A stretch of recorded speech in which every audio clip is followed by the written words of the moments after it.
30% Hard AF Seltzer is now live in over 2,500 locations across the United States. We're now available in Florida, Georgia, Alabama, Tennessee, North Carolina, Ohio, Idaho, Illinois, Michigan, Montana, Oregon, and Texas. Go to hardafseltzer.com today, click on the store locator, enter your city or zip, and find the nearest location closest to you.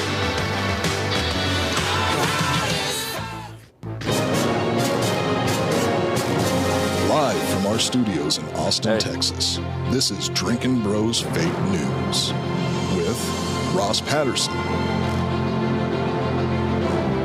Dan Hollaway, Papa G with the traffic,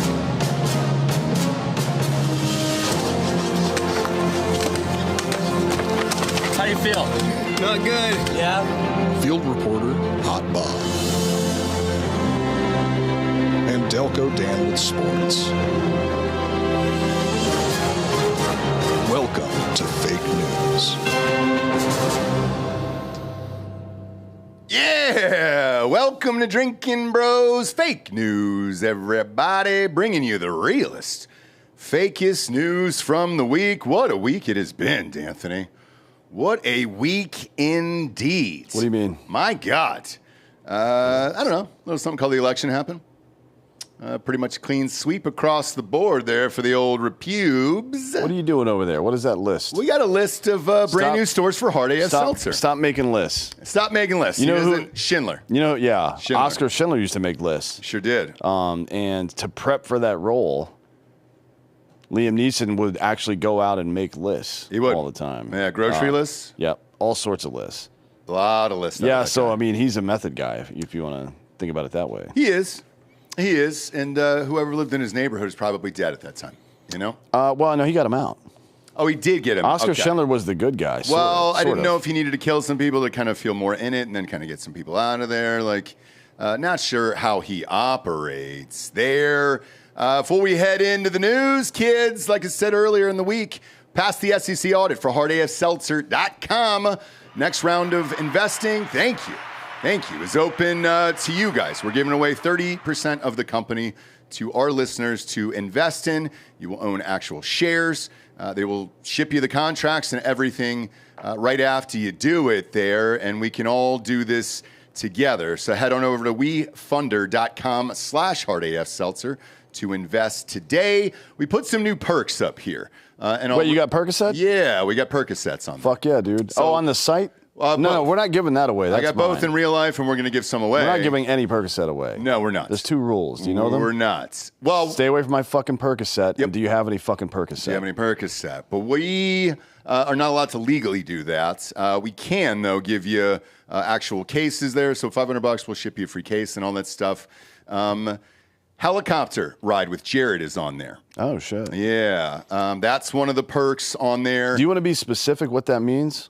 Jared will actually fly you. Okay, so we're not talking about Jared just helicoptering his dick around, right? No, we're not talking about that. All right. A real live helicopter. You know, in my first meeting with him, that's where we went. Yeah. He took me to fly, and I thought at the time he was actually a helicopter pilot.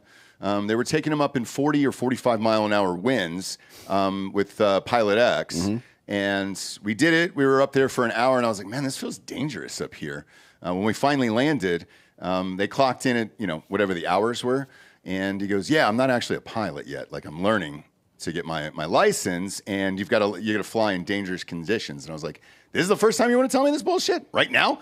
We're in the goddamn air, so that's real. But he does have a helicopter pilot license now, and he's very good.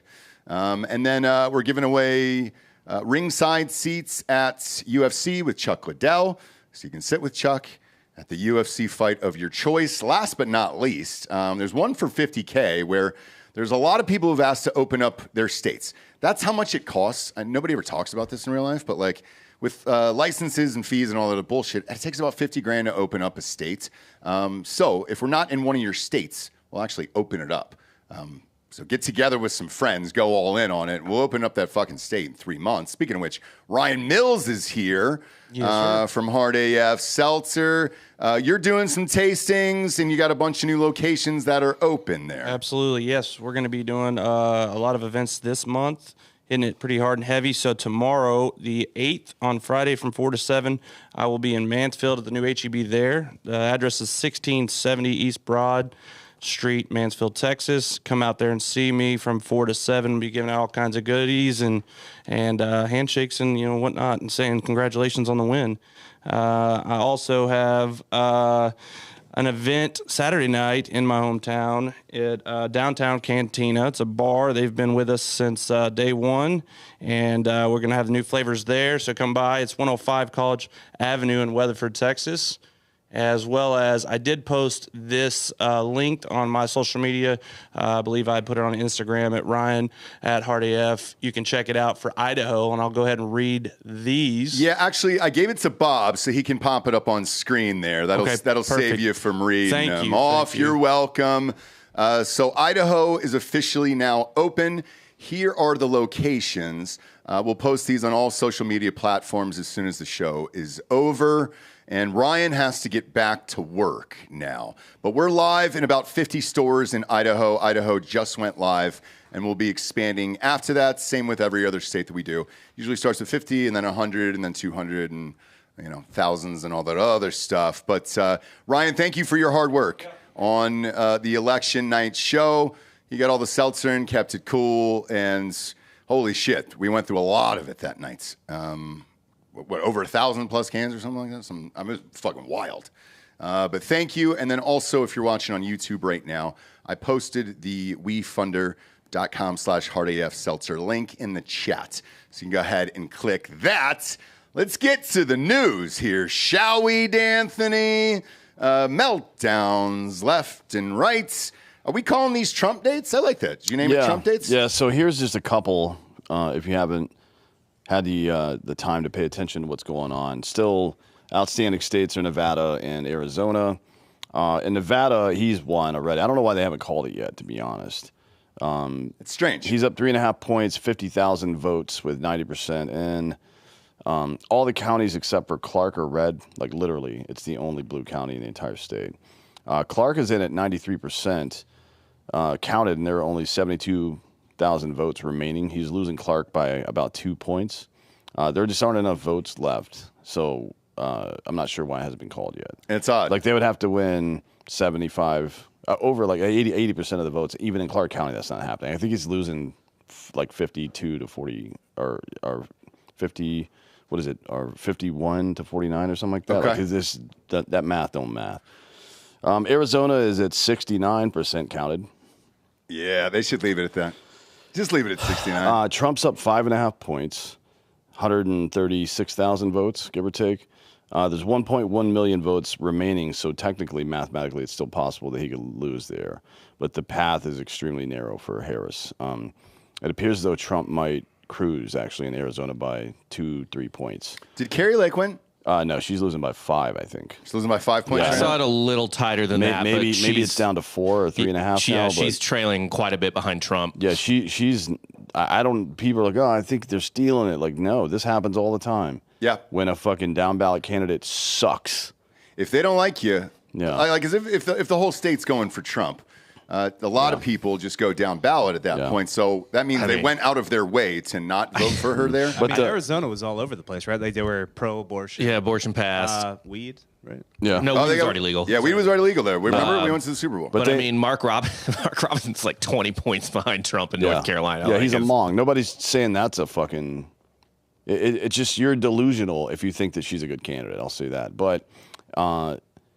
Maricopa County, which is the one that always gets heat. Pima County is the most liberal, actually. Nobody talks about that one.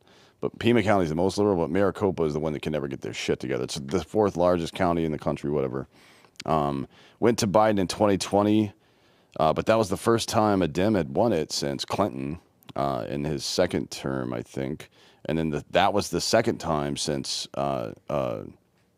that it's ever been won in the modern era since Truman in 1948. So Maricopa isn't a blue county, typically. Right. Biden won it by 2.2%. Nobody actually believes that. Nobody that's reasonable. Trump right now is up 3 points with about 69-70% reporting. Harris would need to win 56% or more of the remaining counties, and she's not trending that high in any of the major ones, right? Okay. Not with enough votes left. So it seems extremely, look, anything is possible, I guess, but it seems extremely unlikely that he will lose Arizona. So he's going to get 312, right? Then on to the House. Like the Senate's already been decided. The remaining Senate race, I believe, is going to get called later today. So the Repubes will have 53. And in the House right now, Bob was saying 212. I'm seeing 209 right now that have been called. I don't know what the AP has said, but the Fox one is just, all it does is list what the AP says. So I had a 538 editor saying yeah, I don't pay attention. 212. Okay, gotcha. That's what I caught on. I get kids came across my feed. Well, they're on just Twitter. doing the math. They're correct probably. So there's as far as the House goes, there are maybe 20 more. Hold on, I can do So, that. yeah, he said combining ABC projections with AP calls, 212 and 198 are what's going on, and there's still currently, and there's still remaining races. Yeah, there's 30 seats still open, if I'm doing this math correctly. Repubes are up in 10 by at least 1 point. Okay. And late in the game, they're probably going to win those. Then two more, they're up by half a point or more. Three more, excuse me. So they're looking at somewhere, if everything shakes out like this, which there's no reason to believe it isn't, because this isn't a state where a super liberal county is going to report in late in the game or something like that. This is it's a single district, right? Yeah. So they just the votes come in when they come in. Once you're 60, 70, 80% in, that's what the ratio is, right? So they're looking at 220 to 222 House seats. The Republicans are going to take the House, so they'll have all three chambers. The question is, who's going to be the Speaker? I'm very curious about that. I'm very curious about who's going to be the Senate Majority Leader as well. Okay. What did the Senate numbers end up at? What was the final total? It'll be there? 53. It's 52 right now, but it's going to be 53. Okay. And who's the last remaining one I don't out remember there? who the fuck it is. Hang on. I don't think. No, Pennsylvania might have just been called today. Okay, because Sheehy was up by a ton. Pennsylvania hasn't been Montana. called yet. McCormick is up, but only by half a point right now. It's 99% reporting, but he's only up half a point. And let's see, what's the other ones? What state is that? Pennsylvania. Okay. And then Gallego is up 2, and In Arizona? Rosen in Nevada is up 1. He's not going to lose either. So I think McCormick in Pennsylvania is on track to win right now. That would make it 53. No matter what, though, they've already won the Senate. Okay. And then as far as our totals for the election show, Bob, because we each all did a map, let's see those numbers and who is closest from the election prediction show the other night there. This is Hollaway. Okay, so he had 312 to 226. Which is what it's going to be. Is that... Okay, keep going. What was the next one? Next one is you. Okay. I think you gave Michigan to her, but everything else on ours was No, you the gave same. Wisconsin. He also had New Hampshire. Wisconsin, okay. Yeah. to Trump. But to New Hampshire to Trump. So yeah. 306 to 232. God damn, you got it right on the fucking nutsack, dude. Okay, go to the rest of them. Here's my dead dream. Eat it, Lib. Eat it. Yeah. Fucking Libby boy, dude. Yeah, that wasn't close. Well, I mean, the good news is you're still going to have a job this time next year. yeah. right? I mean, Because we're not going to have to close Well, the company. Yeah, After we'll all the be in election, business. Yeah, we'll still We'll have be in business Drinkin Bros here. will still exist next Look, year. sometimes God. you got to hedge your bets, you know? Yeah. Yeah, that's what fucking John Anik always does. He bets against the Red Sox in every game they play. Sure does. Just hoping that he's wrong and loses money. But somehow the karma works out, so they still win. I faded myself on Ohio State against Penn State. So I took Penn State and all the teasers, and then I popped in my hopes and dreams in there, and at least we won big on that last Saturday in Drinkin Bro Sports. But yeah, and then Delco, yours was easy enough to remember. You had a nice 269 and 269. Of course, there. you know. Yeah, I was brave. It wasn't just brave. CNN actually brought up the possibility for a good 10, 15 minutes there before we got started that night. So, yeah. But congratulations to Hollaway. Right on the money. That's nuts, man. Shit, you called everything. You said presidency, House, Congress, and then you had the exact electoral college count to the number, which is wild. Did he get every state right? Pull his map up again. Yes, he did. Yeah. Every single state he got Yes. right. Yeah. I mean, it's like 6 states you have to get right. But yeah, he That's got still every, like, no, hey, I agree, dude. I agree. Jesus. Pop it up on screen, full screen. Okay. So who was the blue one up there? Minnesota? Minnesota, that went blue. Okay. Yeah, Minnesota was never going to go. I mean, look, funny enough, Walz did lose his home county, the county he lived in, he grew up in. Or Really? not grew up, but lives in now. Okay. Yeah. That's hilarious. That's really funny. But yeah, the rest of these seemed obvious to me. The only real question was, for me, was Wisconsin and Michigan. I thought they would fall togetger. So I didn't. I thought he would get one and not the other, and That's all. what I happened. missed by one state. That's what happened in 20. Did he lose both? He lost one. He and lost one. all three. He lost all. Well, I don't. He lost Minnesota, PA, and he lost Pennsylvania, Michigan, Wisconsin. Obviously, but he Minnesota. won all three of those in 2016. 2016, Yes. right? Yeah. Usually those states will fall together, but Yeah. So I guess my next question is, looking back on all this, when's the last time that one party got all three chambers like this? Trump. it Biden happens had a lot, it too. actually. Biden had it for. Trump had it in 2016. Trump had it 2016. I think Biden had it 2020. And then so there was supposed to be a red wave in 22. They still did take back the House, but it wasn't as they didn't get the pronounced. Senate. Yep. It wasn't as pronounced as they remember thought. that. But yeah, Biden had all three chambers. And Obama didn't, but in 2010 he got. I believe he won. They had all three chambers because he was able to pass the Affordable Care Act in 2011, I believe. So Okay. happens all the time. but that wasn't coming in. I think it's more common that an incoming president, not an incumbent, but an incoming president for the first time wins, and that's usually just based on. The incumbent party doesn't win, that means they're unpopular, typically. Right. And if they don't have a strong candidate to run, I mean, your farm system for candidates are your governors and your fucking legislature, right? So that to me, mathematically, that makes sense that it would be more common like that. I mean, it also just presidential elections bring out more people, so you're going to get more down ballot of the same party. Yeah. Which will then. That makes sense. Yeah. I mean, that's what I did at the polls when I was there the other day. So strange, man. Congratulations, Jesus Christ, man. You did not miss this entire election cycle. Give him some applause for that. God damn it, he's earned it. 312. I mean, he nailed it. Every single state you got. Unbelievable, man. Fuck.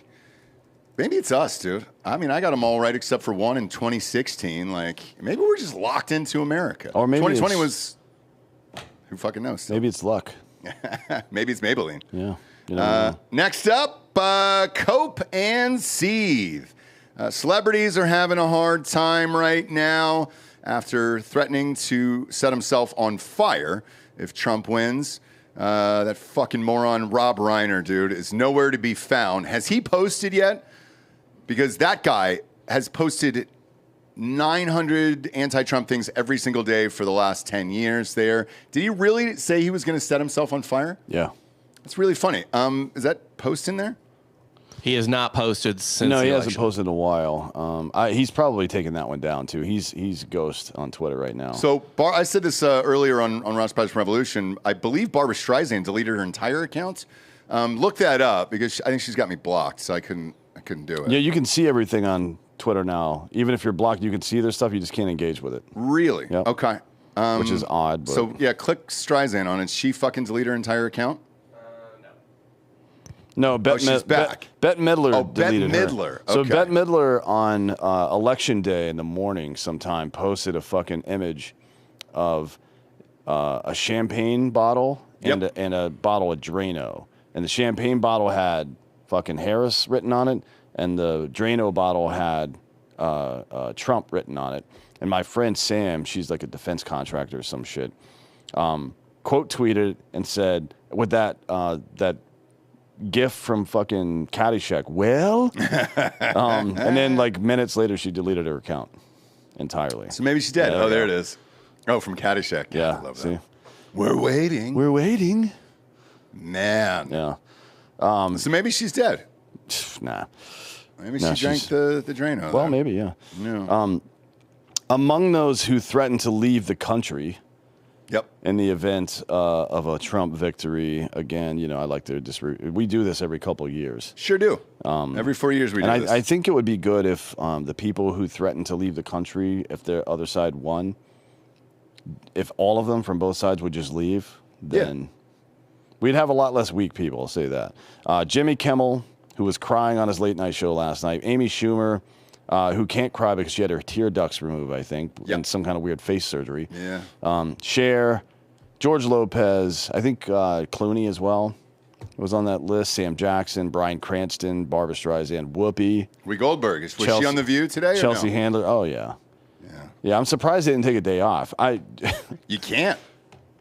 Just like a day of mourning. They did all show up in black yesterday, which is fucking hilarious. They did, yeah. The fact that somebody made a phone call is like, if he wins, we should show up in all black to show we're mourning. Like, you should all shut the fuck up forever. Quick around the horn here. Who do you think's going to move to Canada or Europe first? Well, we chatted a little bit about this morning, and Joe Scarborough said he was going to France for a little while. For just a little bit? Yeah, just on vacation. Oh. It's like, well, good for him. I mean, you can stay. Nobody needs you here. No. Did you see him this morning? God damn it. He was like, last week my buddy was telling me, that and I was asking him, like, why would anybody vote for Trump? Blah, blah, blah. He's like, the economy's bad. He goes, no, it's not bad. And he goes, have you been grocery shopping lately? Butter's like $3. It's like too much. And he goes, I don't think people actually care about that shit. Or something like that, right? I think you're overplaying that. I think you're saying that or people aren't going to put as much weight on that as you do. And then he's like, well, and then I was wrong. Couldn't believe it. Like, you couldn't believe that people not being able to afford food would affect the way they vote. And then his dumb bitch wife chimed in from the background, is like, actually, butter's $7 right now. Yeah. I mean, just the dumbest motherfuckers of all time. It's almost hard to watch. Here, I tell you what. Here, Bob, I just checked your Twitter. I just DM'd you a link. Here's what he said afterwards. I have not heard it, but who's this? This is what Robbie Starbuck posted. Joe Scarborough. Oh yeah. So let's see what he actually said there. I can't remember exactly how it went.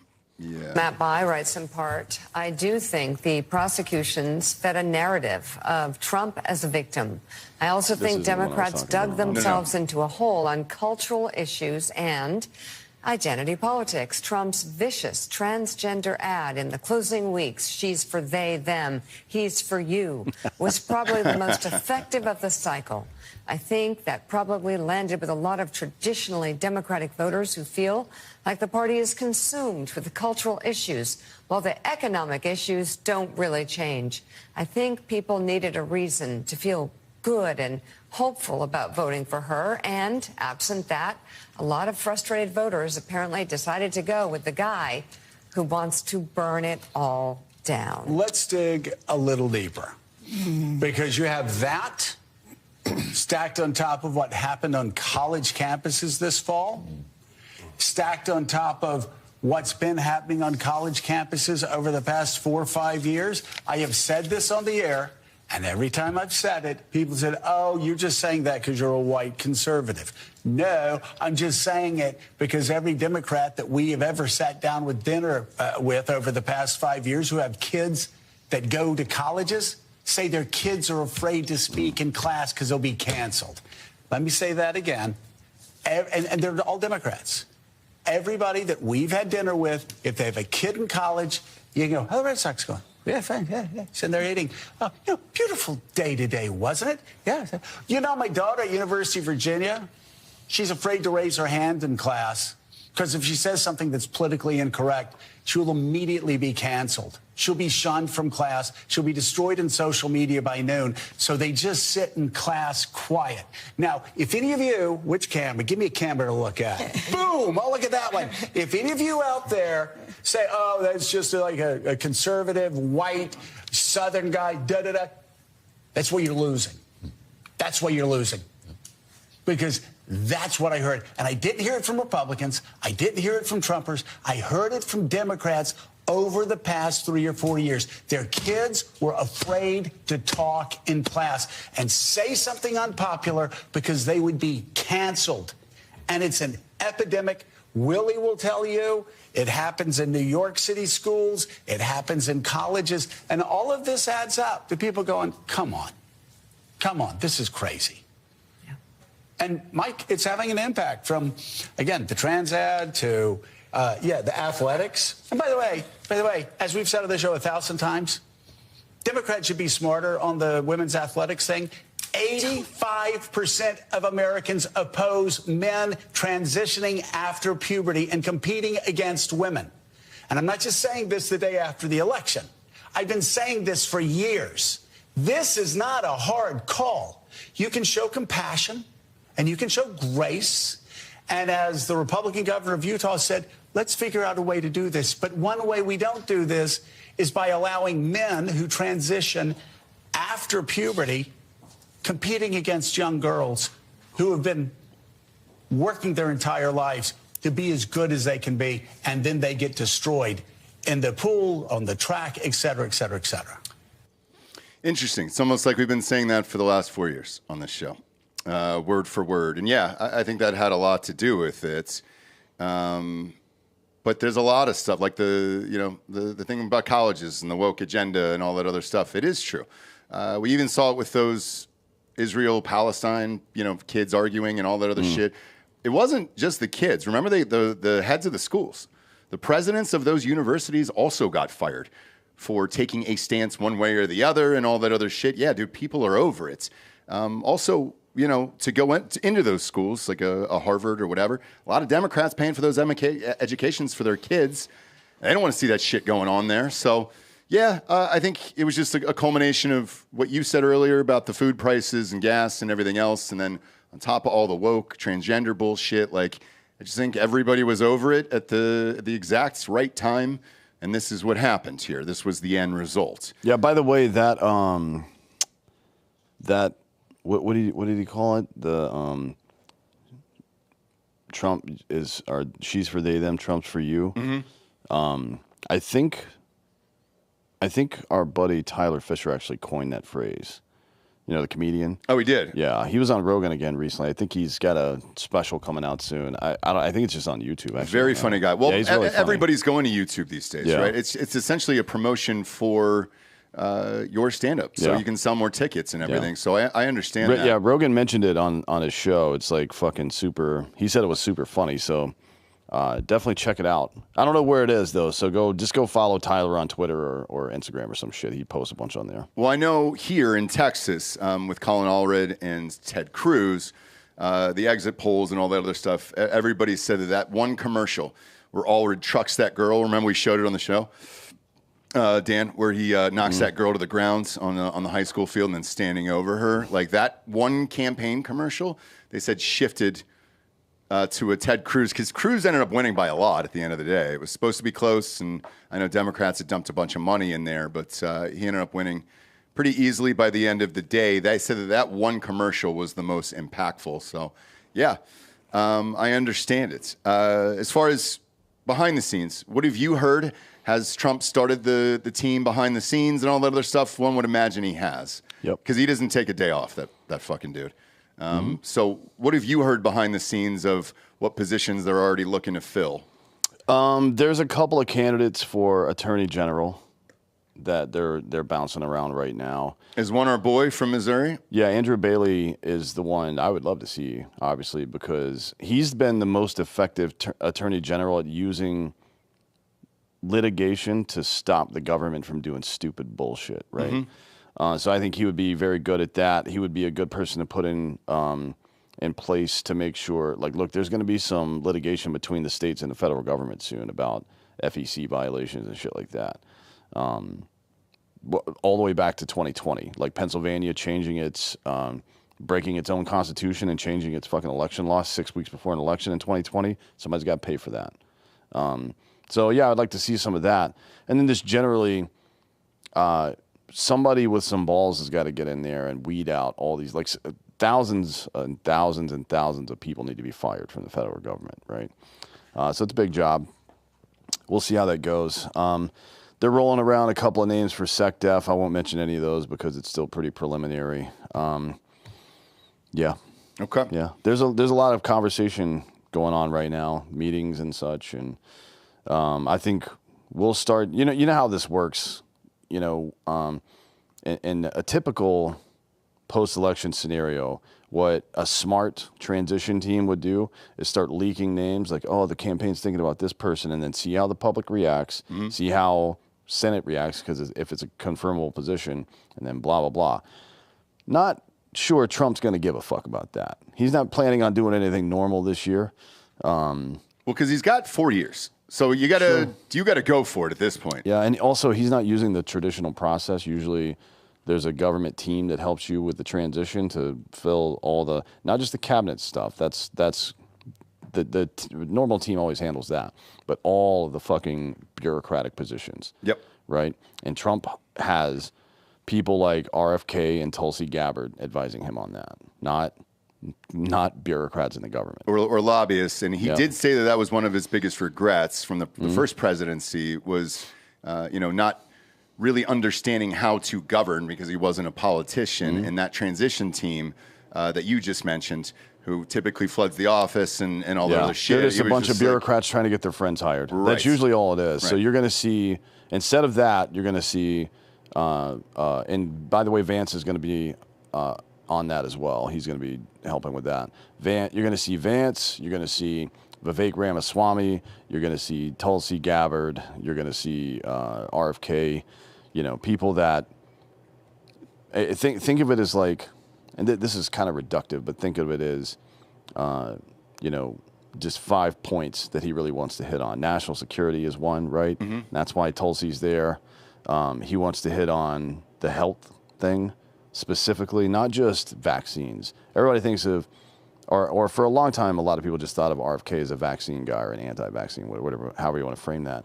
But that's not really what it's about. It's his primary function in litigation over the years hasn't just been about vaccines. Mostly it's been about poison shit in food, like Monsanto with their fucking Roundup nonsense and all this other stuff, right?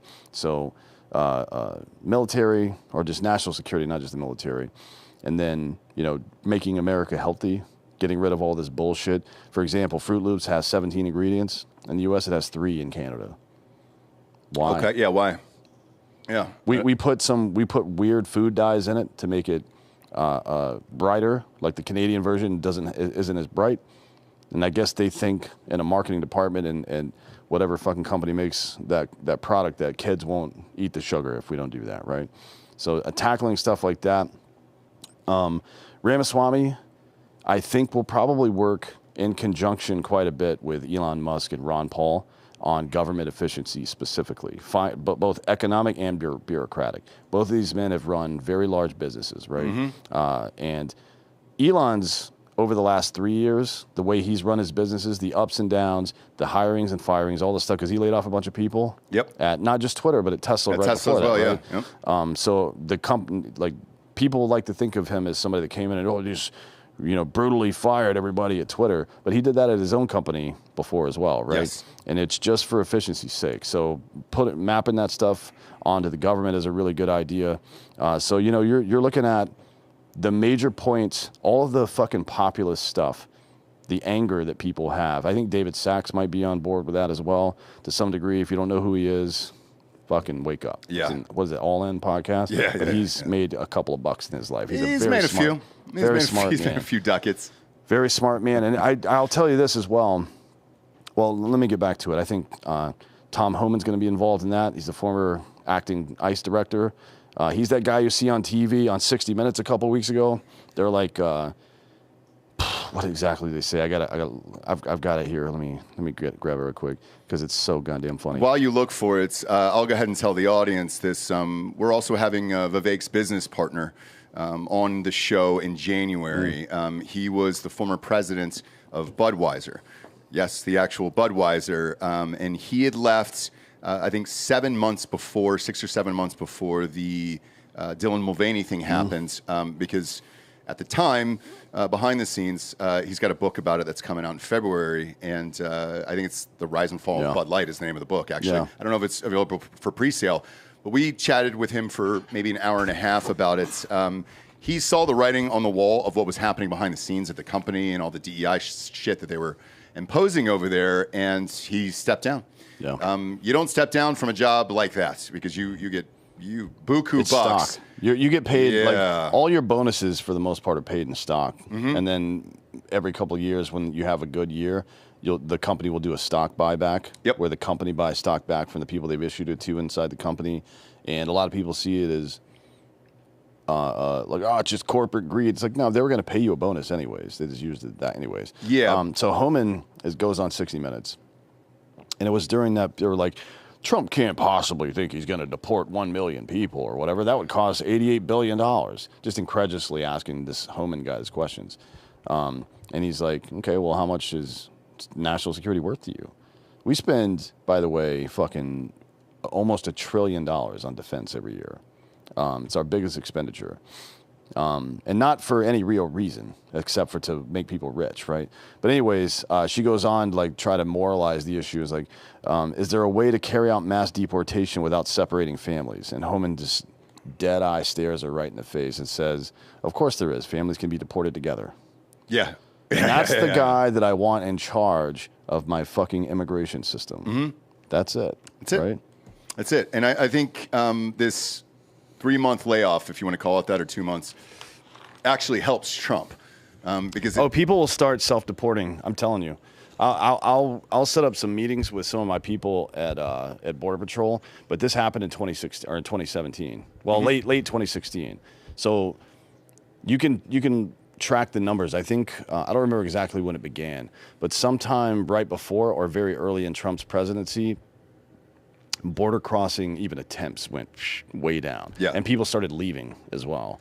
Well, the guys we had on the show who work at the border had said the same thing. He goes, it's weird. When he got in, people seemed so afraid to even attempt it that they just didn't at that point, too. That'll be something to keep an eye on. And then there is a response from Whoopi Goldberg. Play that. I haven't seen this. Yeah, this is her responding to Trump winning. Bob, it's in the notes there. It says, Dan writes the news every week.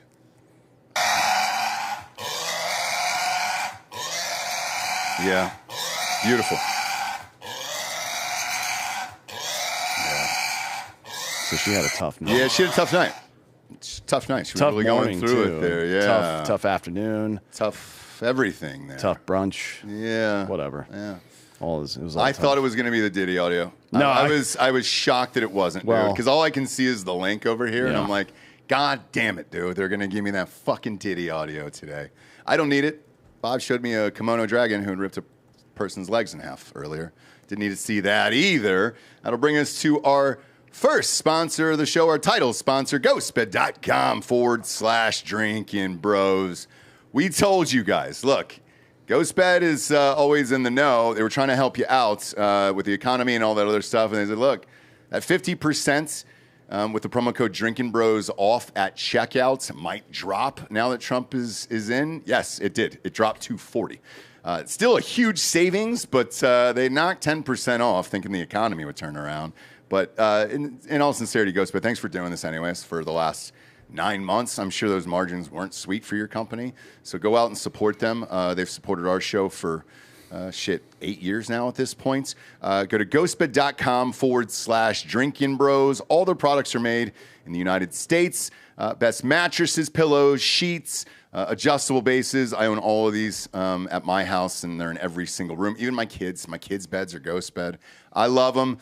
Best in the biz. You're getting 40% off. Doesn't matter how many items you put in the cart. Just pop in that promo code Drinkin Bros at checkout. Plus at checkout, you're going to see a box to check for a 3-year pay-as-you-go program. No interest as long as you have decent credit over there. So stretch it out. Stretch it out over 3 years if you want to. About $45 a month.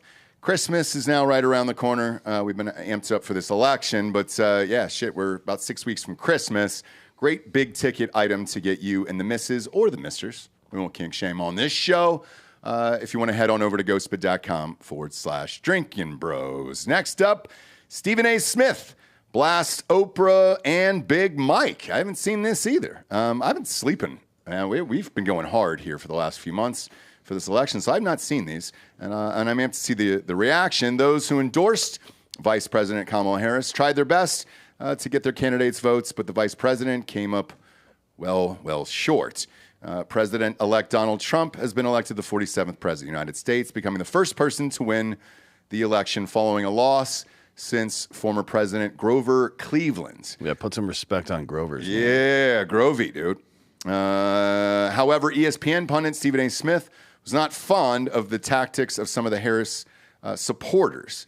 Go ahead and play this clip. I have not seen it. This one from Oprah. Take a listen. If we don't show up tomorrow, it is entirely possible that we will not have the opportunity to ever cast a ballot again. And let me be very clear. If you do not make sure that the people in your life can get to the polls, that is a mistake. Deciding not to decide, that is most definitely a vote to let other people control your future. Civil Rights Act of 1964, Voting Rights Act of 1965, been in place since 1965. That's spanning more than nearly 60 years, okay?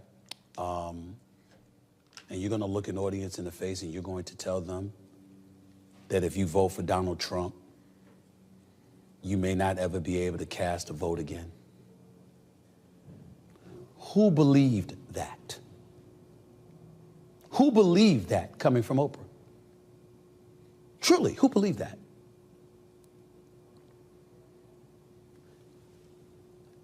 This is the kind of stuff that alienates an electorate, that alienates a vote or a voter. Interesting. Because he's correct. We actually, when we heard her speech on this, we had the exact same thoughts. What was the one in regards to Michelle Obama here? Yeah, find that one too. I don't know if there's. I mean, it's from his podcast, so I'm sure there's a clip from it somewhere. But okay, what he said about. Yeah, I can read it. The quote's in here if you want. He just played a clip from Big Mike.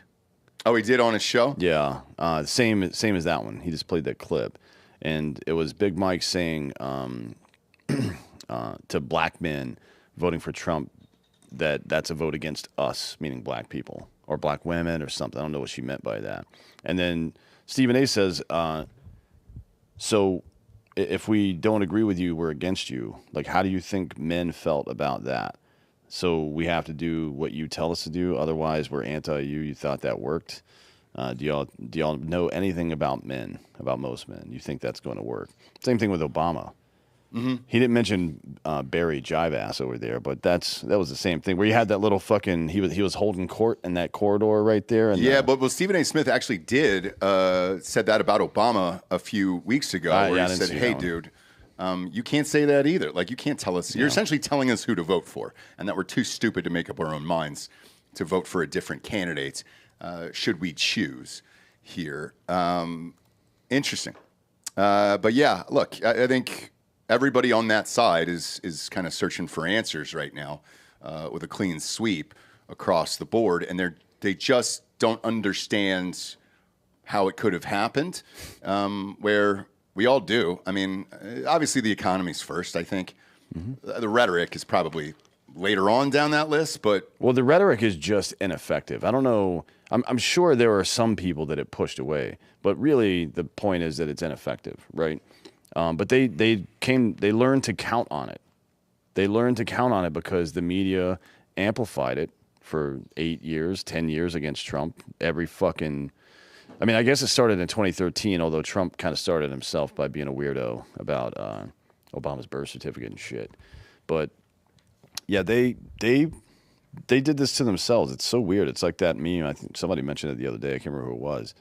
But that person in the bicycle that's jamming a fucking stick into the spoke of their own bicycle, and then they just look around for somebody to blame about it. No. Now that people, well, one, the legacy media is done. Nobody trusts them anymore. But the people that do listen to them are just like, I think half of them are rage watching just to find clips to post on Twitter, to be honest. Yeah. Or they're going to watch to see what they say, so the Rogan podcast makes sense when they light that asshole up. You know what I mean? Yeah. That's pretty much what it is. So once that barrier is broken and people are looking into shit for themselves, that whole like stuff like the verifying people thing and blah blah blah, all the other stuff, people are becoming less programmable now. You know, so it's ineffective is the problem. So you've got to actually run on your accomplishments or lack thereof, and the Democrats were in a very bad position to do that. And I talked to some of my friends in Hollywood about it yesterday, and I said, "What's the scuttlebutt there? What are you guys hearing?" And some are very, very pissed off at George Clooney, because if you remember, he was the first one that penned that op-ed piece that said you should quit after hosting the fundraiser for Biden. Yeah. Because that was another thing, another talking point over the last 48 hours is, would Biden have done better than Harris? I still think yes, by the way. I know I said this a few times over the last 6 months, or the last 100 days rather, when they popped her in there. I still think he would have, but everybody forced him out. Clooney wrote that op-ed piece after doing the fundraiser, raising $30 million at his house for Biden. They all pushed him out, and I also think it's a lot to expect out of a candidate who has been running for 107 days. And the media thought magically that this was going to happen, of like, oh yeah, that they're going to be able to turn it around. Picking walls was an awful idea. Yeah, I mean that had a lot to do with it as well. Yeah, I mean, like, just in hindsight, I hope somebody learned that if you're having problem reaching men, you don't get fucking Jazz Hands McGee over there. I mean, really, that just shows you how superficial the whole campaign was, though. And to be fair, they were running on just 100 days. Yeah. You know what I mean? Yep. Whatever. But you could give me 10 seconds and I could think of somebody better and more manly to run than that motherfucker. Are you kidding me? Mm-hmm. All they saw was, he's a governor. Okay, that checks a box. He was in the military. There we go. That's a man. Yeah. It's like, all right, slow down. Let's look at some of his interviews. Is he doing this? Is he doing this? Is he doing rocket dance fucking leg movements? Okay, maybe not, right? Maybe we need to get his testosterone levels checked. It just betrays how, just how shallow their fucking their thinking was during all of this, to be honest. And that is what the whole DEI thing is. You check these irrelevant boxes, like, that's good to go. That's a good candidate. That's a qualified candidate. It's like, all right, cool, man. Well, how did he perform as governor? Not well. Yeah. That's not great. When you don't win your home county, it's not great anyways. No, and, to that point, I think overall, the definition of what they considered celebrities in this election was wildly off. Because Taylor Swift is a legit celebrity. She is. But Beyonce is a legit celebrity. I don't know anybody. Yes, I agree with those two. I don't know anyone who cares about a movie star anymore. Or Cardi B. Or Cardi B. That was an odd choice. Look, she has a ton of followers. She has a ton of followers, but people don't respect her opinions on things. They watch her because she's a fucking lunatic. I mean, who'd you all just name again? Taylor Swift? Taylor Swift and Beyonce. Beyonce, Cardi B. People take Taylor Swift and Beyonce seriously, but I think. 3 what? Whores? Women? Yeah, women. Like, where are the dudes? I mean, I guess they had, like, Dave Bautista and stuff. I mean, they had a lot of celebs. Dave Bautista wears blouses, though. But again, you got to, like, what do you mean when you say manly? And then you see the fucking campaign ad they run to try to seem manly. This dude's sitting on the fucking tailgate of a truck in a configuration I've never seen before, to be honest. And it looks like he was trying, you know how, like, you ever see somebody just sitting up on one ass cheek because the other one, like, maybe they got kicked by a fucking horse or something, who knows? Or you used to do this because you would get injections of that pellet. Yeah, the pellet. The testosterone pellet in your ass, and it just hurts all the time. Fucking kills, dude. So you, like, fucking, or if you've got, like, a pulled hammy or something, you'll ease off to one side or whatever the fuck. That guy was doing that, and the reason he was doing it is because right before they filmed that, he was getting blasted in his ass, probably by one of those horses nearby. And the bad news is Tim Walsh showed up, and he goes, "Hey, is there horse cum available?" Yeah. It's like, yeah, I just got fucked. That dude was sitting on the truck just kind of like had his hand like this. It was so I mean, can you find that video and just show that one picture? Carburetors for breakfast. God damn, that was the line. The fat guy eats carburetors. The fat Mexican dude said, I eat carburetors for breakfast. That was the line in the commercial. What the fuck does that even mean? Poor choice of the fat man. Yeah, I mean, that's what I'm saying. Who is it? Somebody used to say this all the time. I think maybe it was Louis Black or somebody, but fundamentalists have no sense of irony. They don't understand when they're being cringy or stupid or whatever the fuck, right? They just don't get it. See, look at him. The dude in the orange shirt. He's all hiked up on one ass cheek. Yeah, that's him. Nobody sits like that, man. And it's like, oh, let's get the old grizzled dude. I believe this video, I'm not joking, was written by a former or current writer for the Jimmy Kimmel Show. Yes. Yeah, it was. Yeah. They do Funny or Die 100% as well. was. Yeah, I think he was a Funny or Die as well at some point. But Do you look now that the election's over? Maybe he's got to wait 7 years for the statute of limitations to run out. But if the guy just does the guy 7 years from now, this guy goes on Rogan. He goes, you know what? I fucking did that on purpose. Because these people are gay as shit. Like, fuck these people. It happened in the past. Do you remember the Ford Aztec? That's the car that Bryan Cranston drove in Breaking Bad. The rumor for years, and I can't confirm this, was that he was about to get fired. And he was just like, you know what, fuck the company. And he designed the shittiest looking car that he could right before he left. And then that's what they made. But either way, I think the definition of celebrity has changed. It is not movie stars anymore. We hardly have any singers that are, besides the ones you named, Beyonce and Taylor Swift. It's TikTok people and fucking YouTubers. Yes, now. and podcasts. The definition of celebrity has changed dramatically, and I don't think my kids don't. My kids don't care about movie stars anymore. Television, who is that? Well, do we have movie stars? We have a couple young ones, like Tom, whatever the fuck, Spider-Man. Tom Holland, yeah.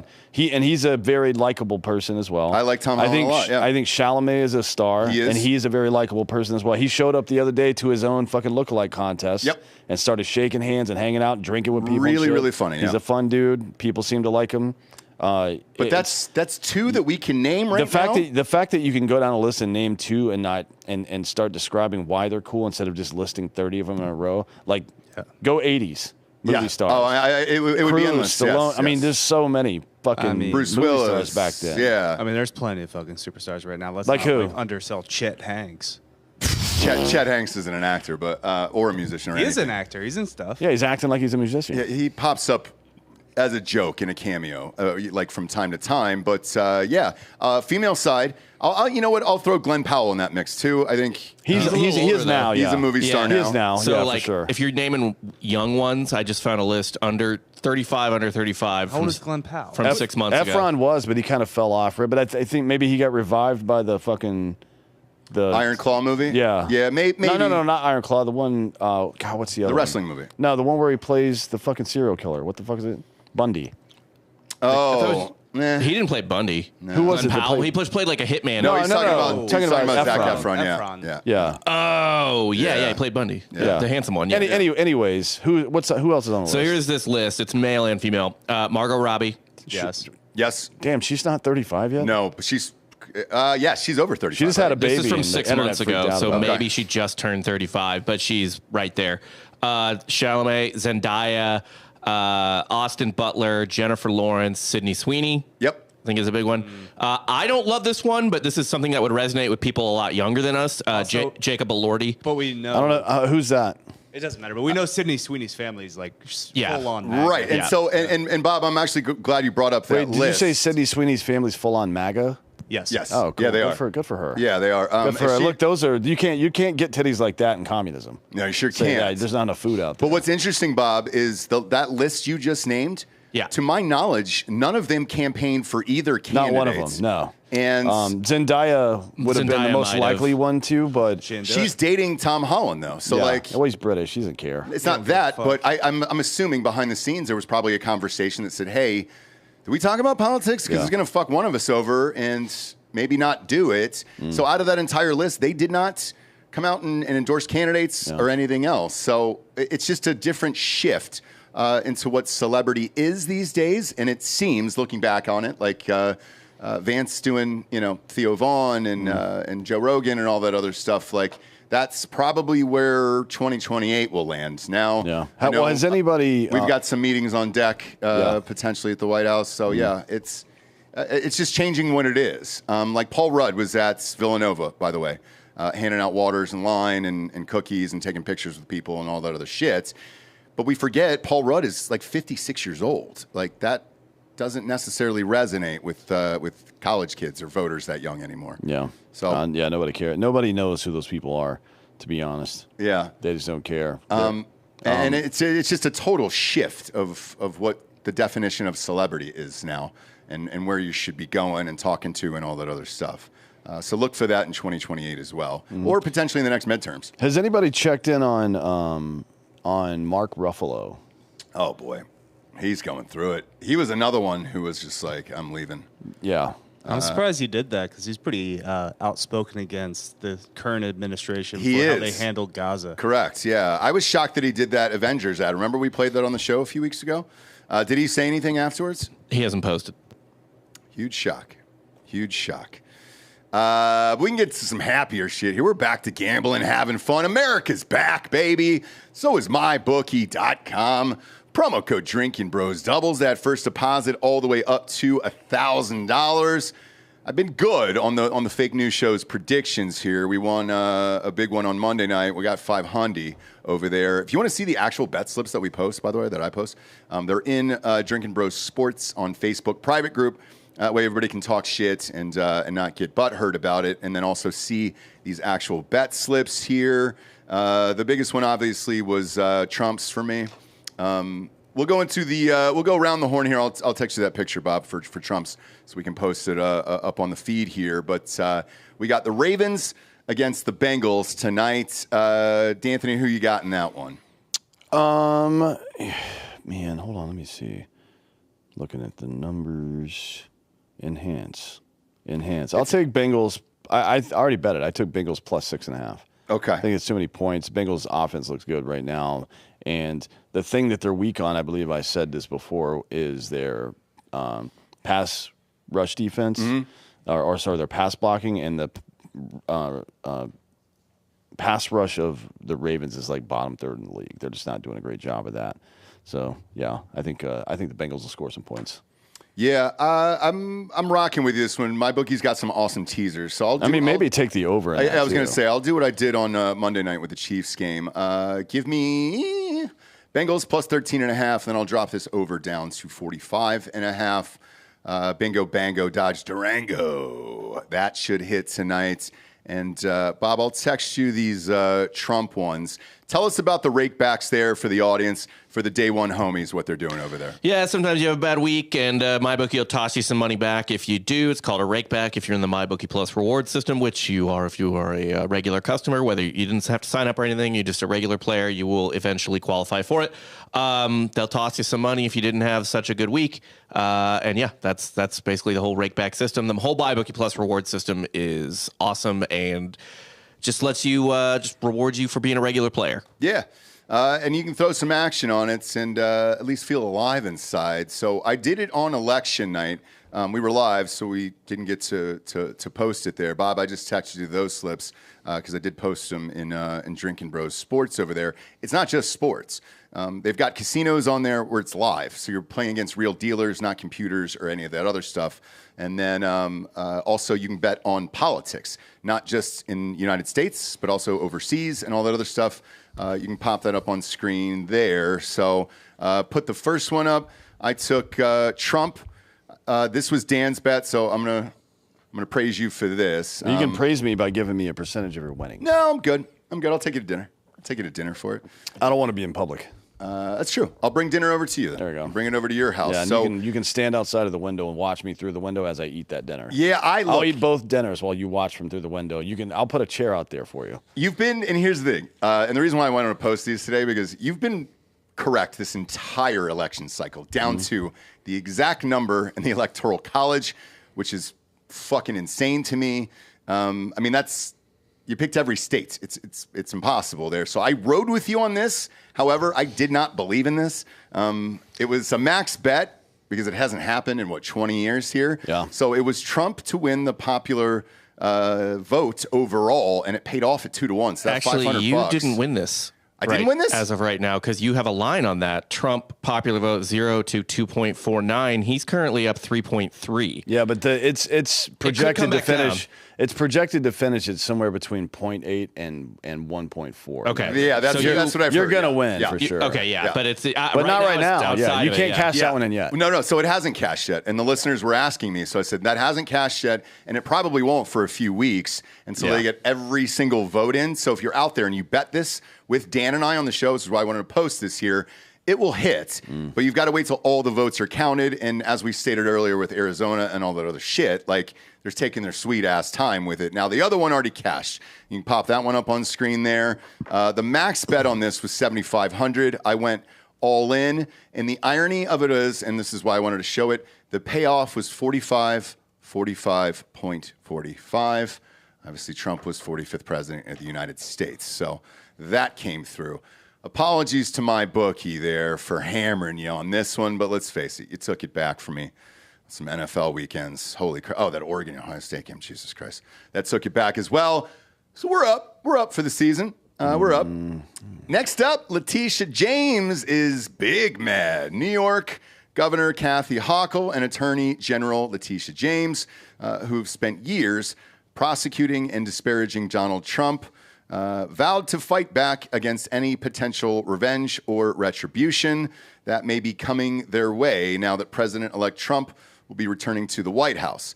Hochul offered congratulations to Trump during a press conference on Wednesday, while also commending his opponents, Kamala Harris and Tim Walz, for a hard-fought campaign that really lifted up so many issues that matter to Americans. She acknowledged that the results may not have been what they had hoped for, but assured her constituents, I love when people use that word, that New York has overcome hard times before. James also congratulated Trump on the win. No shit.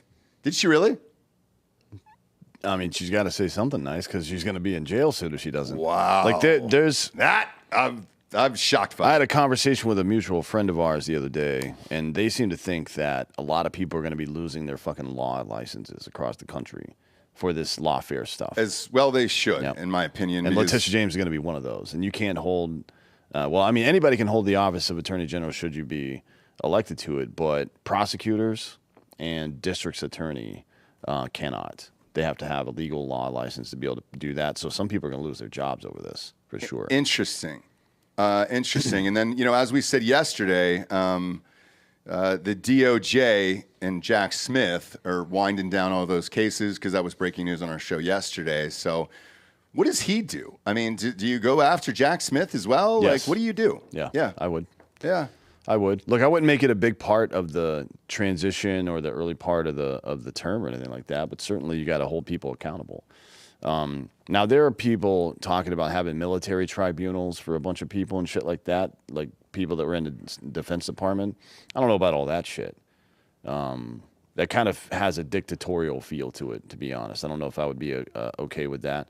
But I do think it would be a good idea.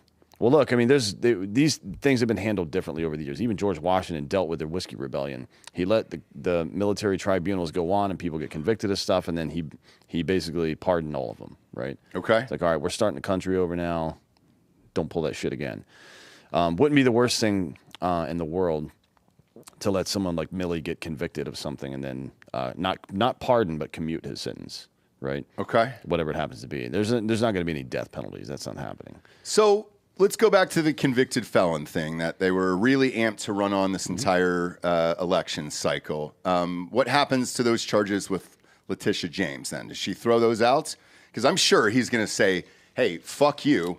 I don't want that convicted felon bullshit on my record or anything else. Well, the one civil case for sure is getting thrown out, right? The one where he has to pay $500 million or something like that. That's done. It is. None of that shit. Yeah, okay. That won't stand with legal scrutiny. The other one in New York that you're talking about is, God, I was just talking to somebody about this the other day. The judge should not have allowed half of the shit that happened during that case to happen. So not only is that case going to get thrown out once it goes on appeal, it's on appeal right now. It just hasn't been taken up yet. But once it goes to even, I think a circuit court is going to fucking overturn that one. I don't think it'll even have to go to Supreme Court, especially now that Trump's going to become president again. Mm-hmm. It'll get reviewed and the immunity thing will get applied to it. It'll get thrown out, blah, blah, blah. What will also likely happen is the judge in that case, that old fuckface, is probably going to get he's probably going to get disbarred for Merchant? Yeah. Yep. Yeah. He's probably going to get disbarred, as he should, because he broke every fucking protocol you can think of to do that. That offering them 4 different ways to convict him and all this other bullshit, absolute fucking judiciary nonsense. None of that shit is legal. Allowing them to elevate the case to a felony to bring it back within the statute of limitations was fucking a procedural error. They just did so much different stuff. It's going to go away. Now, Leticia James is trying to talk tough right now. I don't know why. If I was her, I would shut the fuck up. Yeah. But Trump's attorney had something to say about that. Bob, you want to go to Benny Johnson's Twitter right quick? I actually found the video of it. Pretty funny. Did he make a statement regarding this? Yeah, you could say that. Yeah, play that video right there. Let me just say this to Big Tish James, the New York Attorney General. I dare you. I dare you to try to continue your lawfare against President Trump in his second term, because listen here, sweetheart, we're not messing around this time, and we will put your fat ass in prison for conspiracy against rights, and I promise you that. So think long and hard before you want to violate President Trump's constitutional rights or any other American's constitutional rights. It's not going to happen again. We've been warning people on the show, Mike. This isn't the same Trump administration. Yeah. Stop messing around. Just if you can cut it, Bob. Just in case you were wondering about, like a lot of people on the right were concerned that, well, Trump didn't do X, Y, Z last time. What makes you think he's going to do it this time? Well, that's a good indication right there. Yeah. Right. They are like sincerely, they're not fucking around right now. I've been talking to people since yesterday morning. The transition team is moving very quickly right now. And there's a couple of different camps. You know, some people want to get political revenge and blah, blah, blah. Trump and his team, his core team, are not talking about that at all. They're talking about getting everybody put in the right positions, the right people in the right positions, and firing people that are bureaucrats that have been doing fucked up shit.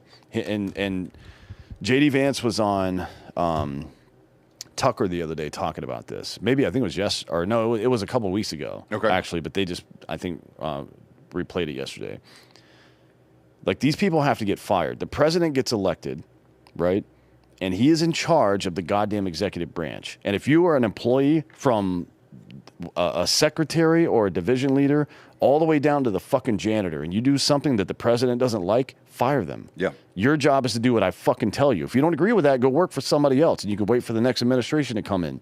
The checks and balances in government aren't fucking low-level employees or mid-level employees or career bureaucrats refusing to follow the fucking orders of their boss. That is not checks and balance. The check and balance is the court system and the fucking legislature. You stupid fuck, right? So they are well within their rights to immediately terminate anybody that doesn't follow the fucking line. That's not oppressive or dictatorial. It's your fucking job, asshole. Yeah. Follow fucking orders or get the fuck out. I think the other thing that Trump has going for him is the wisdom of it. He already spent 4 years there. Whatever mistakes he made behind the scenes and people that he left around him that he shouldn't have, now he knows, all right, cool, man. And he's only got 4 years. So you can change everything, put all the right people in, because hindsight of knowing what you did, last time versus now, I think really helps. Oh yeah, yeah. Like, for real. I mean, it's a whole different world for him this time. And I got to push back a little bit on that. He only has 4 years. There's a reason he picked J.D. Vance. No. But Trump himself. I know, but there's a reason he picked J.D. Vance, and it's because he has faith. Not that Vance will do what he says, but that Vance is a smart dude, and he will keep pushing the ball forward as it goes on. I think there's a solid 12 years of Republican presidents coming. Look, it would be great. I can only speak for what is currently happening now, and he will have 4 at least, and then it certainly helps knowing what you did last time, because, like we said earlier, Grover Cleveland, that was the last time, right? So yeah, I mean, think about it this way. Think of it.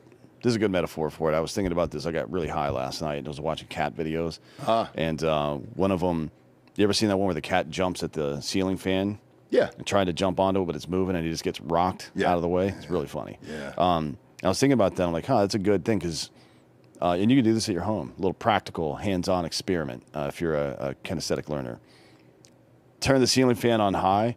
And don't stop it, but just reach up and smack it and look at how much it slows down for a little bit before it starts to regain speed again.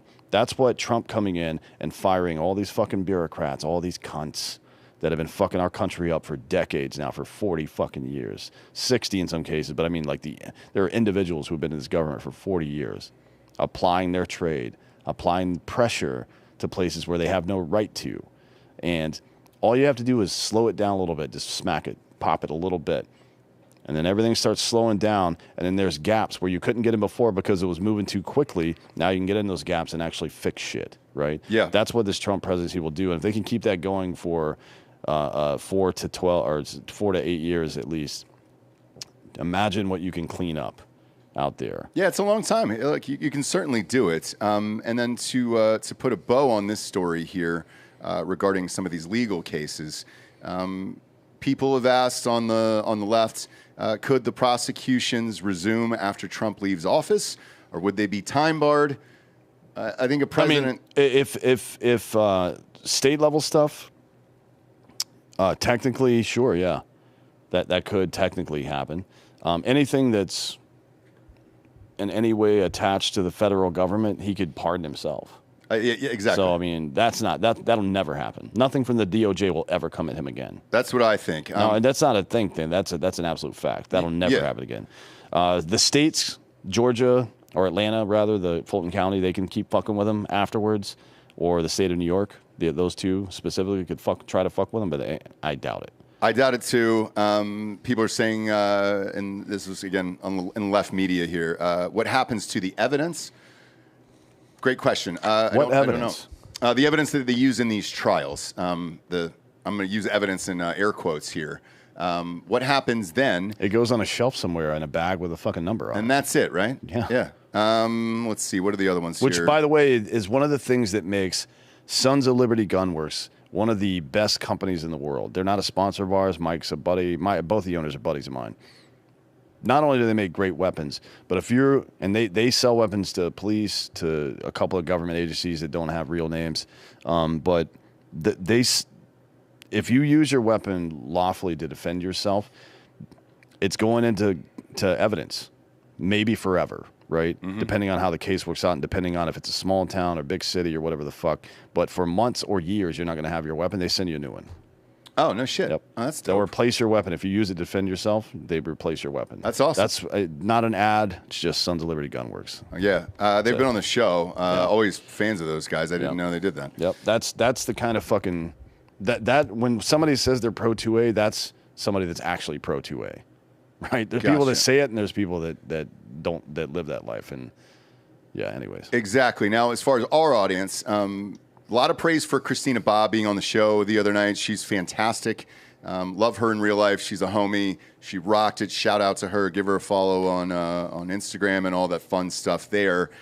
People are asking what happens to her as the defendant in those cases in like Arizona and all that other stuff. I imagine Trump will come in and just pardon all of them across the board, right? Well, Trump can't pardon them for shit that the state of Arizona is bringing against them. That's not how. But he can pardon federal stuff, not state stuff. Right? Oh, that's the state case. Yeah. Okay. So a governor of Arizona could do that, but that ain't happening because it's Katie Hobbs. She's the one suing them, right? Yeah.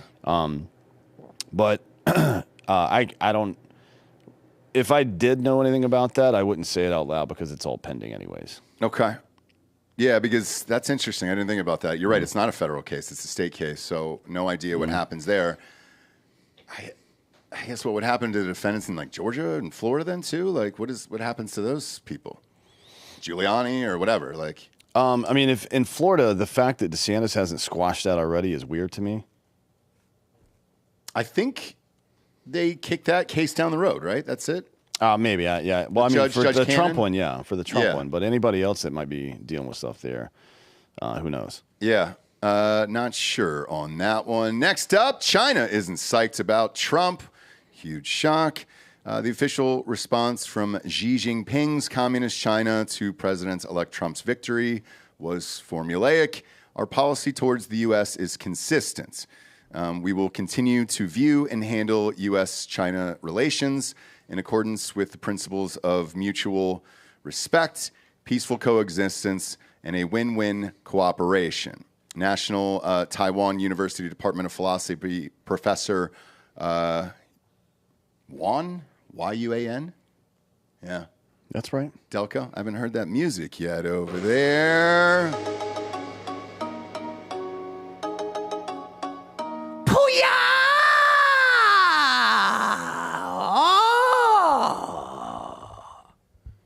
People ask me from time to time why you do that, and I'll respond now the way that I respond to them. Fuck you. Yeah, that's why. Yeah, that's it. I don't want to hear. There's no reason. There's no. Why would It's just I need made a up. reason? Why would he need a reason? Why reason? Why reason at all? And I just made it up. I don't even know if that's an actual word in the Asian culture. I mean, it's there. it's onomatopoeia, right? Maybe. No, it is. It's a sound somebody makes, and you Okay. just py and then a bunch. I've of never heard O's and anybody I's. make that sound. But I think Or they will now. hi-ya is one. Hi-ya is one, but I've never heard pooya before. Well, maybe that's just Pooya. translating it to English. It's an Asian Marine instead of ura. It's pooya. The Taiwan thing is going to be interesting here. So the return from a trip from Taiwan to China on Monday, where he noted nearly everybody he met with wanted to talk about the U.S. election. He told Fox News Digital a Trump win is a worst-case scenario for Beijing. China experts, as well as Chinese citizens online, believe the next 4 years under President-elect Trump will most certainly worsen already strained ties. During the campaign, Trump made it abundantly clear he would not adopt, or he would, adopt a tariff-based approach to trade with China. And Professor Yuan explained that China had not been prepared psychologically when around 2018, President Trump hit huge Chinese companies such as Huawei. I don't know what that is. Huawei? Yeah. Is that it? I believe so, yeah. What do you know what they do? That's a huge telecom. They were the ones stealing all our tech and info and shit. No shit. It's a cell phone they make and phones, telecom yeah. company that was stealing a ton of intellectual property. And it starts with an H, huh? And it's Huawei? Huawei. It looks like I said that, the Huawei. Nailed it. This time around, China knows how much these policies will hurt, and they will come at a time when China's domestic economy is not doing well. 3 key issues will continue to dominate the U.S.-China relationship. They're the 3 T's: trade, technology, and Taiwan. Professor said over there. I thought titties would be one of them. So did I. To be honest. Yep. Disappointed in that. Very disappointed in that. We love titties. That's a different Asian story coming up later. Yeah. Is it? Yep. Great. But all of this is not really a huge shock. I haven't heard much from anybody. Like, I know, there was some chatter that the officials at NATO were pissed and all that other shit, rightfully so. yeah. I don't give a fuck if we get out of NATO. Like, Couldn't care less. Nope. Jimmy Kimmel said this was a huge loss for NATO. I'm like, oh, good. We played that on Ross Patterson Revolution this morning. Like, win for me then. But why say that on a comedy I show? don't fucking know. He's gay. Yeah. But yeah, for NATO, don't give a fuck about NATO. Yeah, couldn't care less. So Wang Zhuhing, or whatever the fuck his name is, he called this a worst case scenario for China, Trump winning. Yeah. But I don't know that I agree with that. I mean, certainly the Chinese economy is fucked right now. They're not doing well. They're in no position to bargain right now, right? So the last time this happened, China had to make big concessions on human rights stuff. So you remember, like in the late 90s, early part of the 2000s, the American textile people started going to outside of China, right, to like Laos and Cambodia and South Vietnam and a couple other places to get their fabric instead of going to China. And it forced China to increase employee wages, to like have an employee charter of rights and stuff through the early 2000s, and then a lot of manufacturing started going back to China after that. And everybody, like, it was part of the transition of China from just a totally communist country into the same thing we have basically, which is fake capitalism rigged by the government, essentially is what it is. But it was a marked improvement for them. So I don't think for the government, for Beijing, as they're calling it, for Xi Jinping and his power, maybe it's not the best thing, but for the people of China, it's probably very good, to be honest. And we'll sort out, we'll negotiate good deals. It won't be a good deal. Doesn't hurt your trade partner, right? Yeah. It puts you in a better position, but it's not intended to hurt your trade partner. That's stupid. That doesn't make any sense. This isn't a zero-sum game. win anything by destroying China's economy, frankly, right? And Trump knows that. He's a businessman. He's not going to do anything like that. So I think this is actually going to be a good thing for China. But just to hedge, and I've been saying this for 4 fucking years now, we have got to start. We have to start mining cobalt and lithium in South America. Mm-hmm. We have to. We have to get down there because China and Russia have Africa locked down. Yep. For the most part. Like, it's a big problem over there. And instead of sending our money for all these wars, it would benefit us if we actually spent money there. Well, it would benefit South and Central America to have mining operations that are funding people, right? Jobs. So we learn, we do. Well, look, I'm not going to get too far down the rabbit hole here, but we should definitely learn from Iran in the 1950s and wanting to take back more of their own money. We shouldn't do some predatory deal that fucks Peru and Chile up, right? Like we did with Iran. Well, the Brits did with Iran, with the British Iranian Oil Company, that creates this like social imperative to rebel and blah, blah, blah. And we damn sure shouldn't be overthrowing governments down there and that shit. Just fucking make those countries rich. Mm-hmm. Make ourselves a little bit more energy and tech independent and make them rich. They'll stop coming here. There'll be no need, right? Nobody's fleeing a rich country ever. That doesn't happen. As a matter of fact, I can prove it doesn't happen. There's a bunch of these assholes said they were going to leave the U.S. if Donald Trump won. Twice now they've said that. Yeah. Not one motherfucker's left. Not one, because it's a rich country. So make those countries rich. Go from mining to refinement. Just keep going north. Refinement and then assembly, right? All the way up to the United States. They're already making a fucking new place in Ohio right now. IBM is, I think. Mm-hmm. Just like, come on. This is very easy to do, and it takes away the last bit of leverage that China has over us.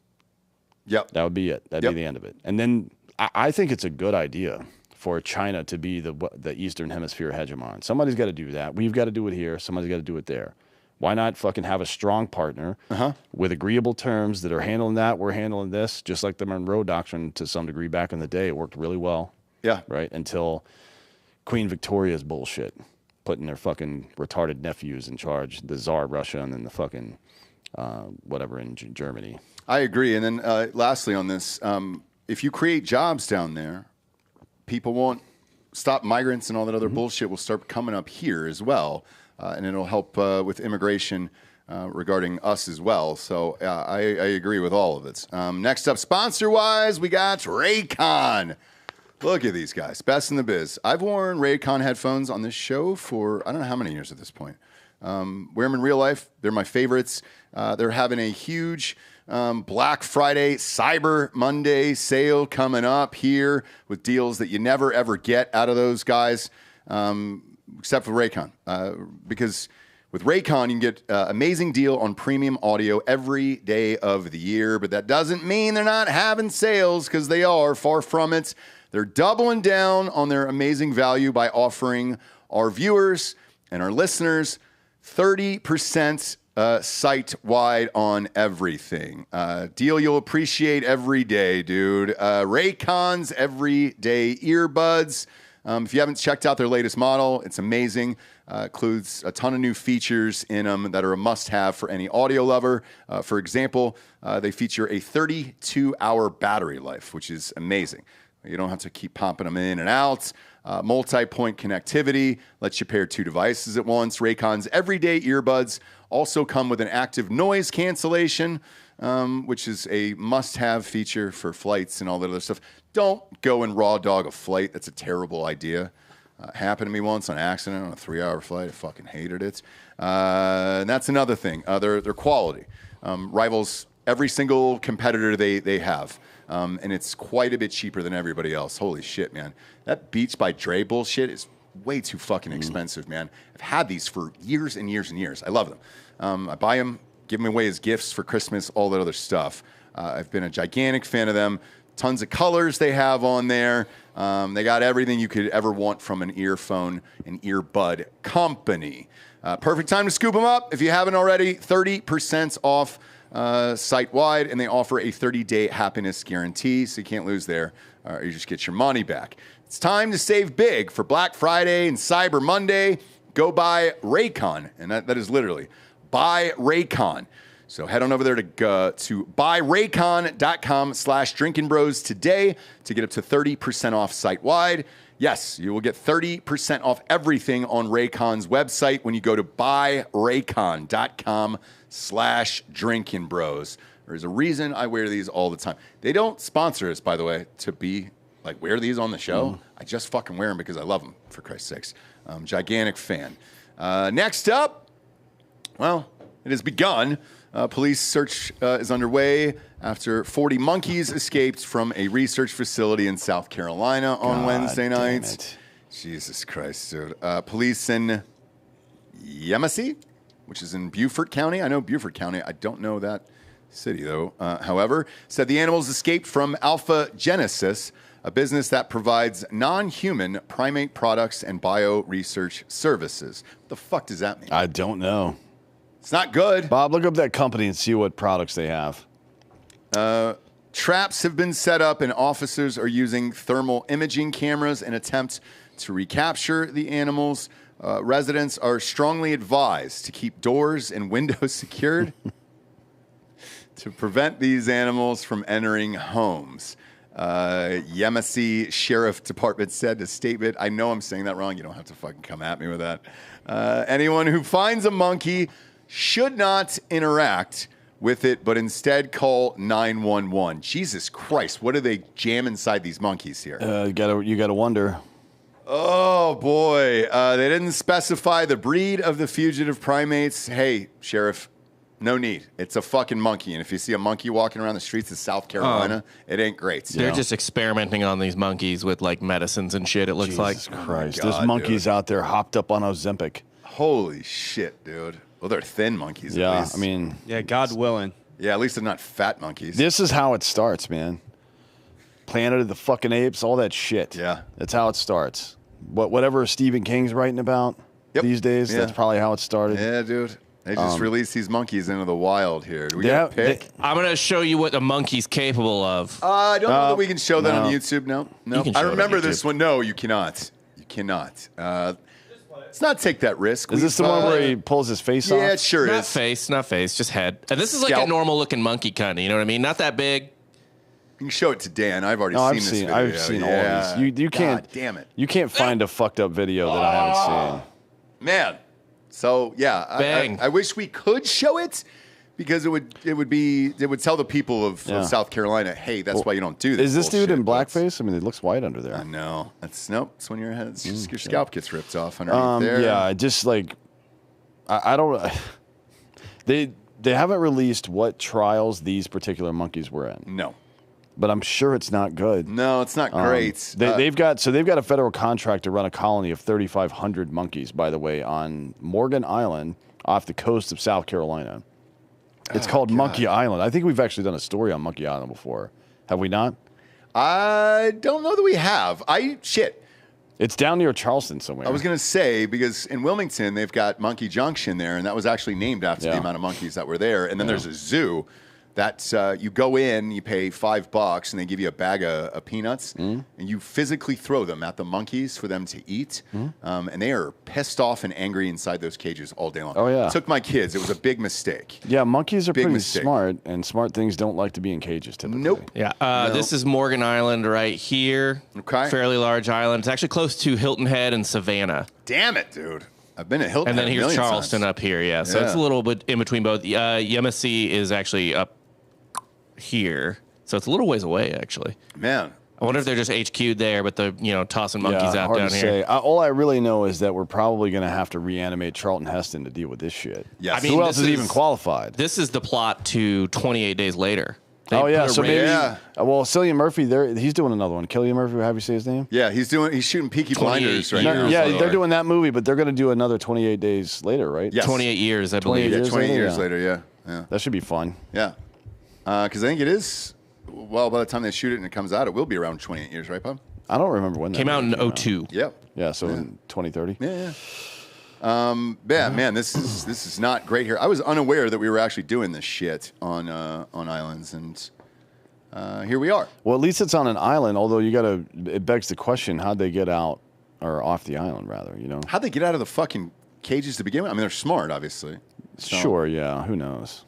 Yeah. Next up, sponsor-wise, is your fave and our fave, adamandeve.com. Promo code Drinkin Bros gets you 50% off one item in the entire store, plus free shipping.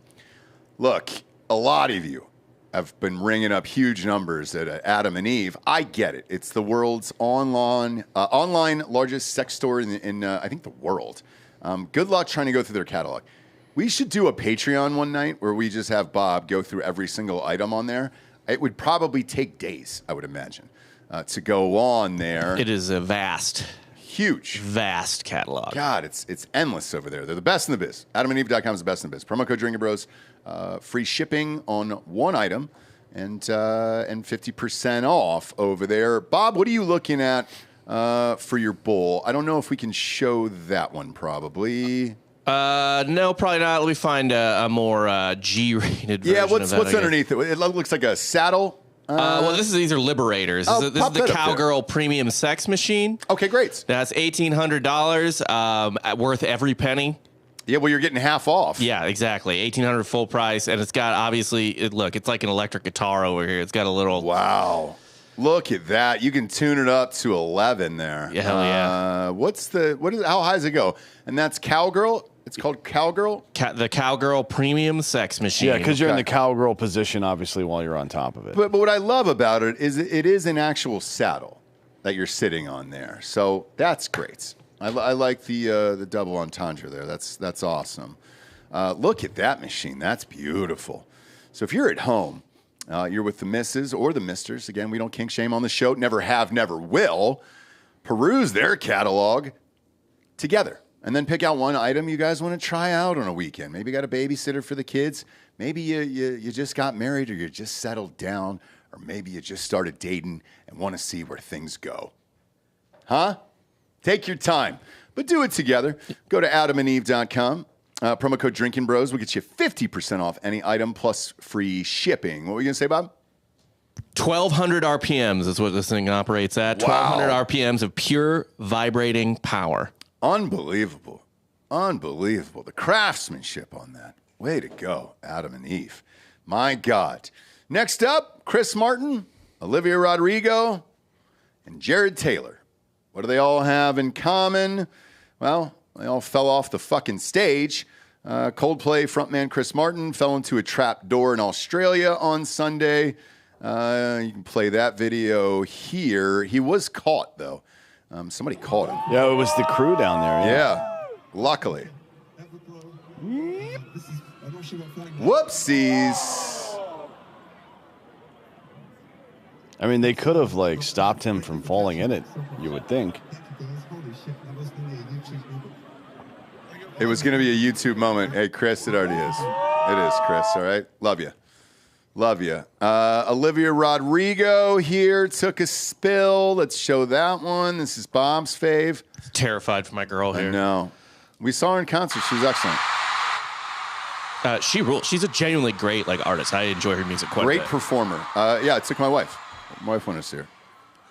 Whoopsies. I like the ones where they add the music from Super Mario Brothers when he goes down to one of the pipes.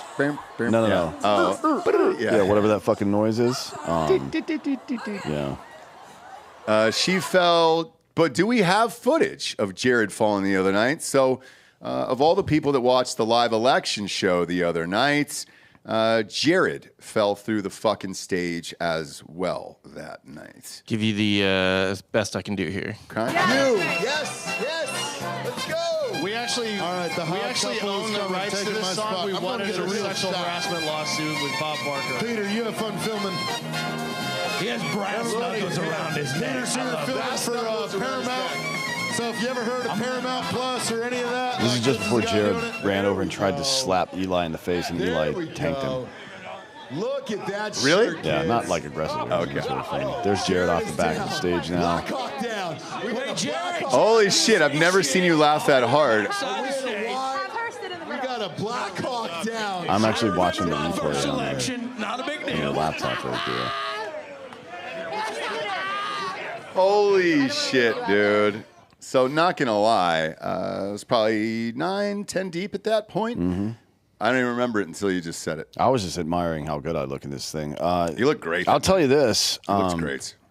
Jared, just not to be outdone by either of these two no-name losers. That's what it really was. Yeah. It wasn't that he was blacked out, because he would never do that. No, never. Never. Or always. Yeah, maybe. Always. He did it. I just want all of you Drinkin Bros to know that he did it for you. He did. Because of your doubt, your fear, your sins. Yeah. It's because he's Jesus. Yeah. Basically. I mean, he's Drinkin Bros Jesus for sure. He sure is. Just show a little fucking respect next time. But he went down hard, man. My God. Yeah, he scraped his leg up a little bit, he said. I never looked at it. So I remember when we were setting up, there was 2 holes backstage, but they were a little further back, and I was like, okay, cool, man. Jesse got a little close to one of them. I was like, hey, why don't you look down, bro? Like, this is what this is there. Jared is okay. We can confirm that. He's alive. I talked to him yesterday. Okay, great. So he made it. He survived, but no, there was no stagehand underneath the hole there. So he had to dig himself out of that on his own. Yeah. He made it. He made it. Peter had a camera up there too, so maybe he got better footage. Oh well, yeah. I should have. I didn't think about it when I was writing this story. I should have asked Peter if he had anything. I'll hit him up. Yeah, hit him up. If so, we'll play it on the show here. And then last but not least, North Korea has a problem. North Korean soldiers deployed in Russia have reportedly accessed the unrestricted internet for the first time, with many using this newfound freedom to view pornography. According to Financial Times journalist Gideon Rockman, a usually reliable source tells me that the North Korean soldiers who have deployed to Russia have never had unfettered access to the internet before. As a result, they are gorging on pornography. This isn't shocking to me whatsoever. Here, this level of internet access marks a significant change for North Korea's troops accustomed to strict digital controls at home. In response to reports on North Korean soldiers in Russia allegedly accessing unrestricted internet for the first time, Defense Department spokesperson Army Lieutenant Colonel Charlie Dietz. Dietz, yeah. My favorite part of this is that somebody from the Pentagon had to answer this question. Yes. Like, hey, so can you just imagine, what's his nuts, the Fox White House correspondent that's always being a dick to everybody? Peter Doocy. Peter Doocy. You can imagine Doocy asking this question with a totally straight face. Like, hey, so I heard they're pounding off a lot. Can you confirm Yeah, can you confirm that? And somebody that's in a fucking military uniform has to answer this question. So, and he did. He says, as entertaining as that sounds, I can't confirm that any North Korean internet habits or virtual extracurriculars in Russia. I can't confirm any of that. So he just emphasized the Pentagon's focus on the more serious aspects of North Korea's involvement, if any, in Russia's military operations. Cool story. Yeah, you know this was just some fucking Russian infantry dude. Like, hey, check this out. Yep. Look at that. Anal. Crazy, Like, huh? do they even know about anal sex in North Korea? No idea. You think they do, Bob? No, I don't think so. I think it's sort of a do they know it's Christmas type of situation, you know? Like, it's their life's so bleak they don't even... Well, what band would we send? It wouldn't be U2, although he probably does get blasted in his butt a lot. But what band would you send to North Korea, to Pyongyang? Because they've opened up tourism now. Did you hear about that? So is Afghanistan. They're not too far apart. Gross. So you could do the whole tour. You could go to Afghanistan, hang out with the Taliban. You go to Pyongyang and hang out with Kim Jong-un, and you could swing on down to Iran and get thrown off a building. Yeah. Right? Yeah. Complete the trifecta. I don't know what band you would send to teach people. Like, if somebody wrote, do they know about anal after all? Who would the band be? I think you might have to just send Cardi B for Wet Ass Pussy. The lyrics in that song would certainly open up a lot of minds over there. Sure, yeah. I would like that. Do you think she can speak Korean? No. Because she can't really speak English. Can't speak English that well. We could Doesn't really matter. reunite what's left of One Direction. Oh, Bob. R.I.P. Yeah, I mean, that would make sense that they all got thrown off a building in Iran at the end of that tour. Yeah. It happens over there. But yeah, this story actually isn't surprising. And if you remember, we did a story on this, I want to say 6 or 8 months ago on this show regarding that village. Remember that village where They had no computers or anything, and then all the people ended up just staying in the tents, jacking off all day. Yeah. Well, I wonder, have we ever tried this with Starlink? They get Starlink. Yeah. Have we ever tried this with lower primates?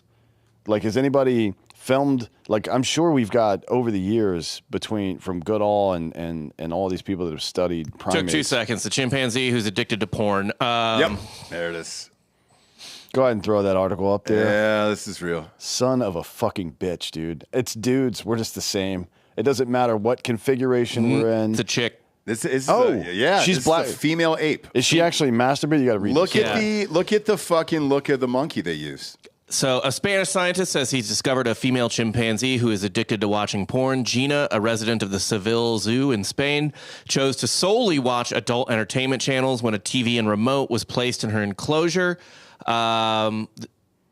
So during his research trip of the chimp tour, he conducted surveys on the behavior of the animals. What I could never imagine were the surprises prepared for me by the female of this species called Gina.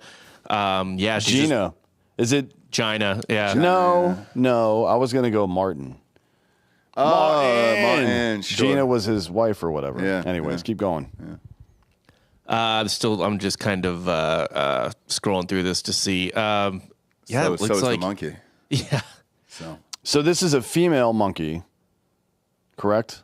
Yeah, female monkey. And is she pounding off, or what's going on? Yeah, it appears so. I'm sorry. What's the porn? She's watching other monkeys fuck, or she's watching people fuck? Humans fuck. Now that's dangerous. That's dangerous.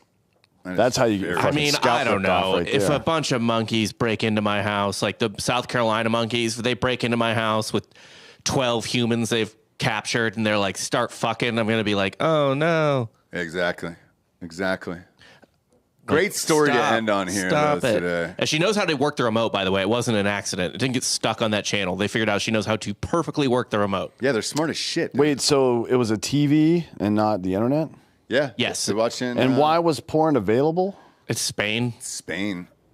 Yeah, they got some weird shit over there. Why not? This monkey has better cable than half the fucking planet. Yeah. Well, at least in the United States. Jesus Christ. That's disappointing. I love it. We don't have hardcore pornography on our televisions. Exactly. Now's the point of the show. We get to the Drinkin Bro of the week. You could submit on drinkinbros.com, or we'd love to see your beautiful faces live in our studio. Bob, pull up drinkinbros.com because the new shirt is available for Papa Trump over there. Pop it up on screen. Those are selling like hotcakes there. He's back. Look at that, dude.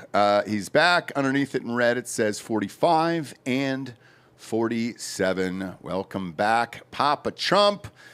Bro boxes are available. Got all the new glassware, all that fun stuff over there. Also, you can submit to Drinkin Bro of the Week. It gets emailed to us live on air, and we usually read them. However, we've guests in the studio today. You, sir, with the hat on, come up. You were here earlier. Come on down, sir. A lot of those Trump shirts selling right now. He's back. Let's go. There we go. Welcome to the show, sir. What do you got for me? All right. This says Hard Truth. It is a sweet mash bourbon over here. Oh, this is nice. Lovely bottle of Kentucky bourbon whiskey here. It's actually made in Indiana. Is it really? Mm-hmm. No shit. The guy who founded that distillery, they told us the story when we did a tour, and he got the name Hard Truth from a put lawyer. that about an instrument mic. There you go. Sorry about that. The guy who founded the distillery got the name for the distillery from a billboard for a lawyer in Florida who was a DUI lawyer telling people he'd help them face the hard truth. Oh, that's a great campaign. This is a great bottle, by the way. The cork on this is amazing, too. Holy shit. Way to go. I've not had this before, but it looks delightful. Thank you, sir. You're welcome. Is this an expensive bottle? Because it looks expensive. I think it was like $50-$60. All right, well, shit. That's a great bourbon there. Tell everybody your name. My name's Dakota. I'm from Indiana. Dakota from Indiana. Where at in Indiana? A little southeast of Indianapolis, a town called New Palestine. Okay, yeah. We know the old Palestine. So, kidding. You big Fever fan? Not so much basketball. I'm more of a football guy. Yeah. I didn't know if you were a Caitlin Clark fan, though. I like her. They're doing good. They are doing good. Turned the whole league around there, making money finally. People are watching. That's nice. Who's your favorite NFL team? Well, Colts, obviously. Colts. Flacco's there. They got stomped last weekend. What about college? Notre Dame. Indiana. I'm waiting for you guys to stop hating on them. They got to win. They've been winning. No, they win games, but they can't win playoffs or playoff games or bowl games. It seems like there are 10-1, Bob? Yeah. Notre Dame's 10-1, I think. Yeah. They only have one loss. Yep, they only got one loss. And who do they play? They got USC at the end of the season. Maybe Army left, I think. They got Army left. Army's their last serious game, unless USC jumps up and bites them. Where is it at USC or at Notre Dame? If it's at USC, it doesn't matter to me. But the travel, going to LA is not. Some teams get tripped up. Just true. It just might still be a home game for Notre Dame. Miami had some difficulty at Cal this year because of that. Do you know how that USC game got started? Mm-mm. It was Newt Rockney's wife wanted to go somewhere warm at the end of the season. No shit. Perfect place to do it. LA was nice at that point. Probably the last time it was, but. Thanks for coming here. Who do you want to give Drinkin Bro of the Week to? I got a couple of them to give out, if that's all right. Good. First one I want to give to my dad. He doesn't really drink anymore, but he's always been there for me and always been my drinking bro, even when he's not drinking. And then the other one I want to give out to is to the guys of Tactical Cigar Club. We get together and hang out and smoke cigars and drink and solve all the world's problems, but nobody listens to us. Do they listen to the show? I think some of them do. I'm trying to get them all hooked in. Get them all hooked in, and tell them they're welcome to come down here anytime. Okay. All right. Was that you that brought the barbecue? No, I believe that was the other couple. Kip Knuth. Because we'll bring Kip up next here. But thank you for the bottle. Thank you for hanging out all day. You at the election show? Yes, I was. Yeah. I came down here just for that and to do this. Was it worth it? Yes, it was. Good. Good. I'm glad you had a great time because that's important as well. Beautiful night that night.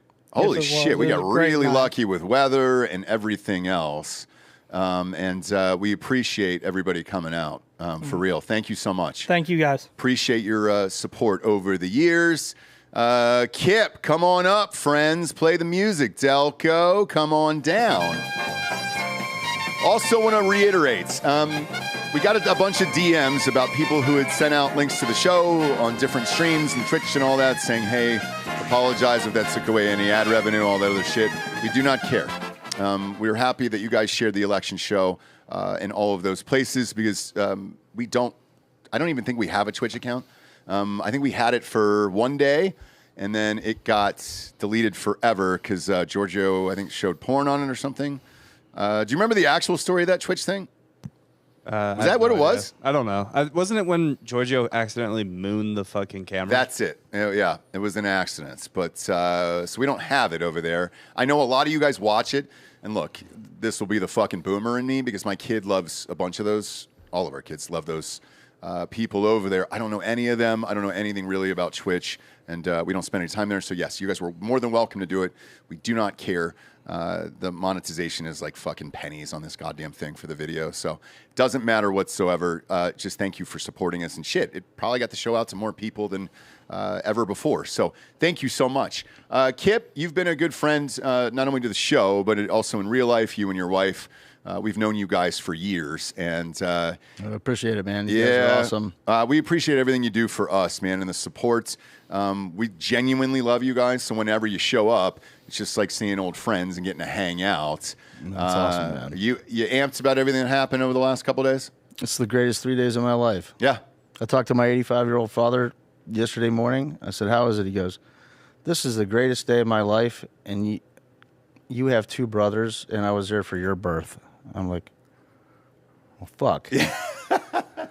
All right. He loves Trump more than both of your births, so that's nice. Yeah, that's pretty sweet. Yeah, that is sweet. Yeah, it's consistent. Yeah, and I like it. Yeah. I heard that from a lot of people, over the thing. And some people have asked, like, hey, why aren't you guys spiking the football more? It's not about that. It's about the good of the country. Right. So I don't.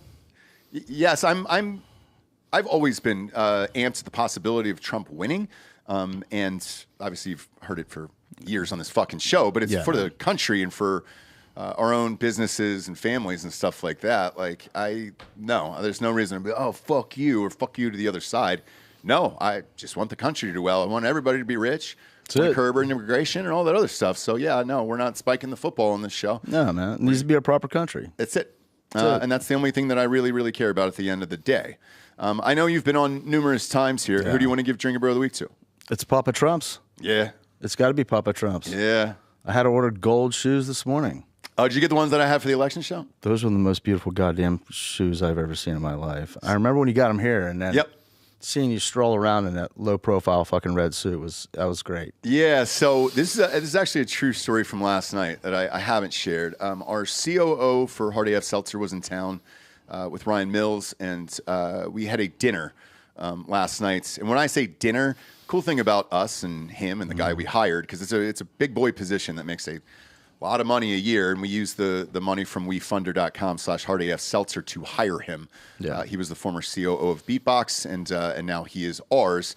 When he came in, usually bigwigs like that are like, oh, let's go to the nicest steakhouse or whatever. And he goes, man, can we just get tacos somewhere?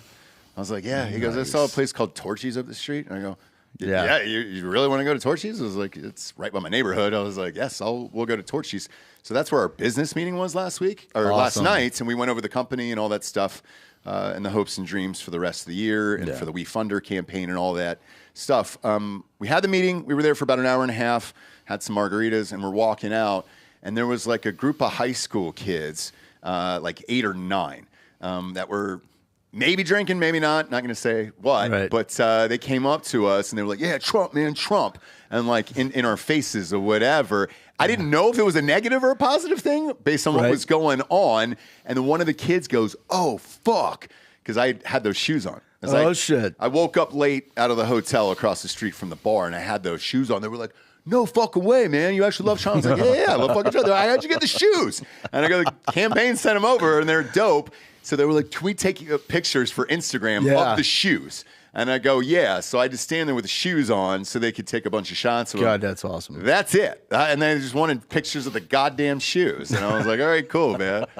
Really, really fucking funny. But I was exhausted, and I was like, that's it? You just want to take pictures of the shoes? So, get the shoes. They're dope as fuck, man, actually. Like, they're perfect. I love them. Wear them to work. Yeah. They're really, they're great shoes, actually. So I'm amped about them. That's awesome, man. But thanks again for being here. What'd you bring for us? You brought the barbecue again? Yeah. God damn it, dude. You and your wife are the best. I talked to Delco yesterday, and he said go over there to Leroy Lewis. And is that your new favorite, Delco? Leroy Lewis in town?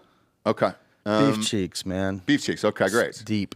Yeah. Deep and beefy. But annual Christmas visit sort of thing. Brought down some hooch for the boys and you and the rest of the team. I appreciate you guys. You make a big difference. And, I mean, between that and, like, watching Dan upend the entire electoral map.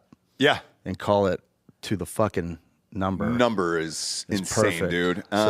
And some bourbon for him, some tequila for you, Rob tequila, and some bourbon for. You got the Don Julio here, which I love.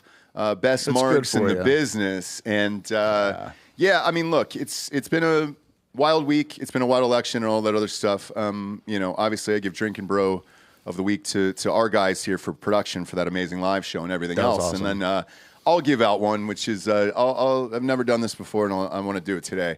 To Dan Hollaway, my co-host here. I didn't think a lot of those predictions would come true. Right. I didn't. I truly thought Trump was going to win. I thought it would be razor thin. I thought it would be, pretty close. I started to get more confident and thought it would be a blowout.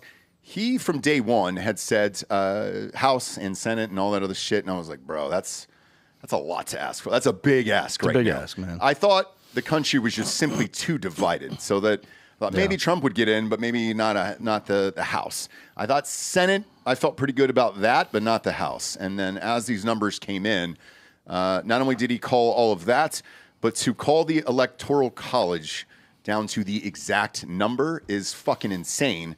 There was only one other guy that I can think of that did that, and it was Nate Silver back in the day, and he was able to make hundreds of millions of dollars off of that. Right. Hopefully our show can too now. So we'll see. But that's why we do it. That's what made this show big in 2016 was that pre-election show.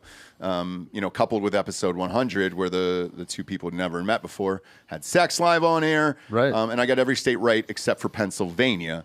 Dan actually correctly predicted every single state and down to the number. And that is unbelievably impressive. So that's awesome. It certainly helps the show. And I know a lot of people have asked him to be on podcasts and all that other stuff. And that's why he does it. He knows his shit, man. He knows his shit, and that's what makes this show great. So it's changed the landscape of media, man. It is awesome. Yeah, it really has. Yeah. And I posted something yesterday on social media. It's been our 9th consecutive year. We started in November of 2015 in the top 40 in comedy podcasts in the world. And we were, 38, 39. We got as high up to like number 8 and all this other stuff. 9 consecutive years. So hopefully this goes another 9 more consecutive years inside the top 40. Thanks to guys like you and your wife for supporting us over these years. And we love you guys. Yeah, we love you too.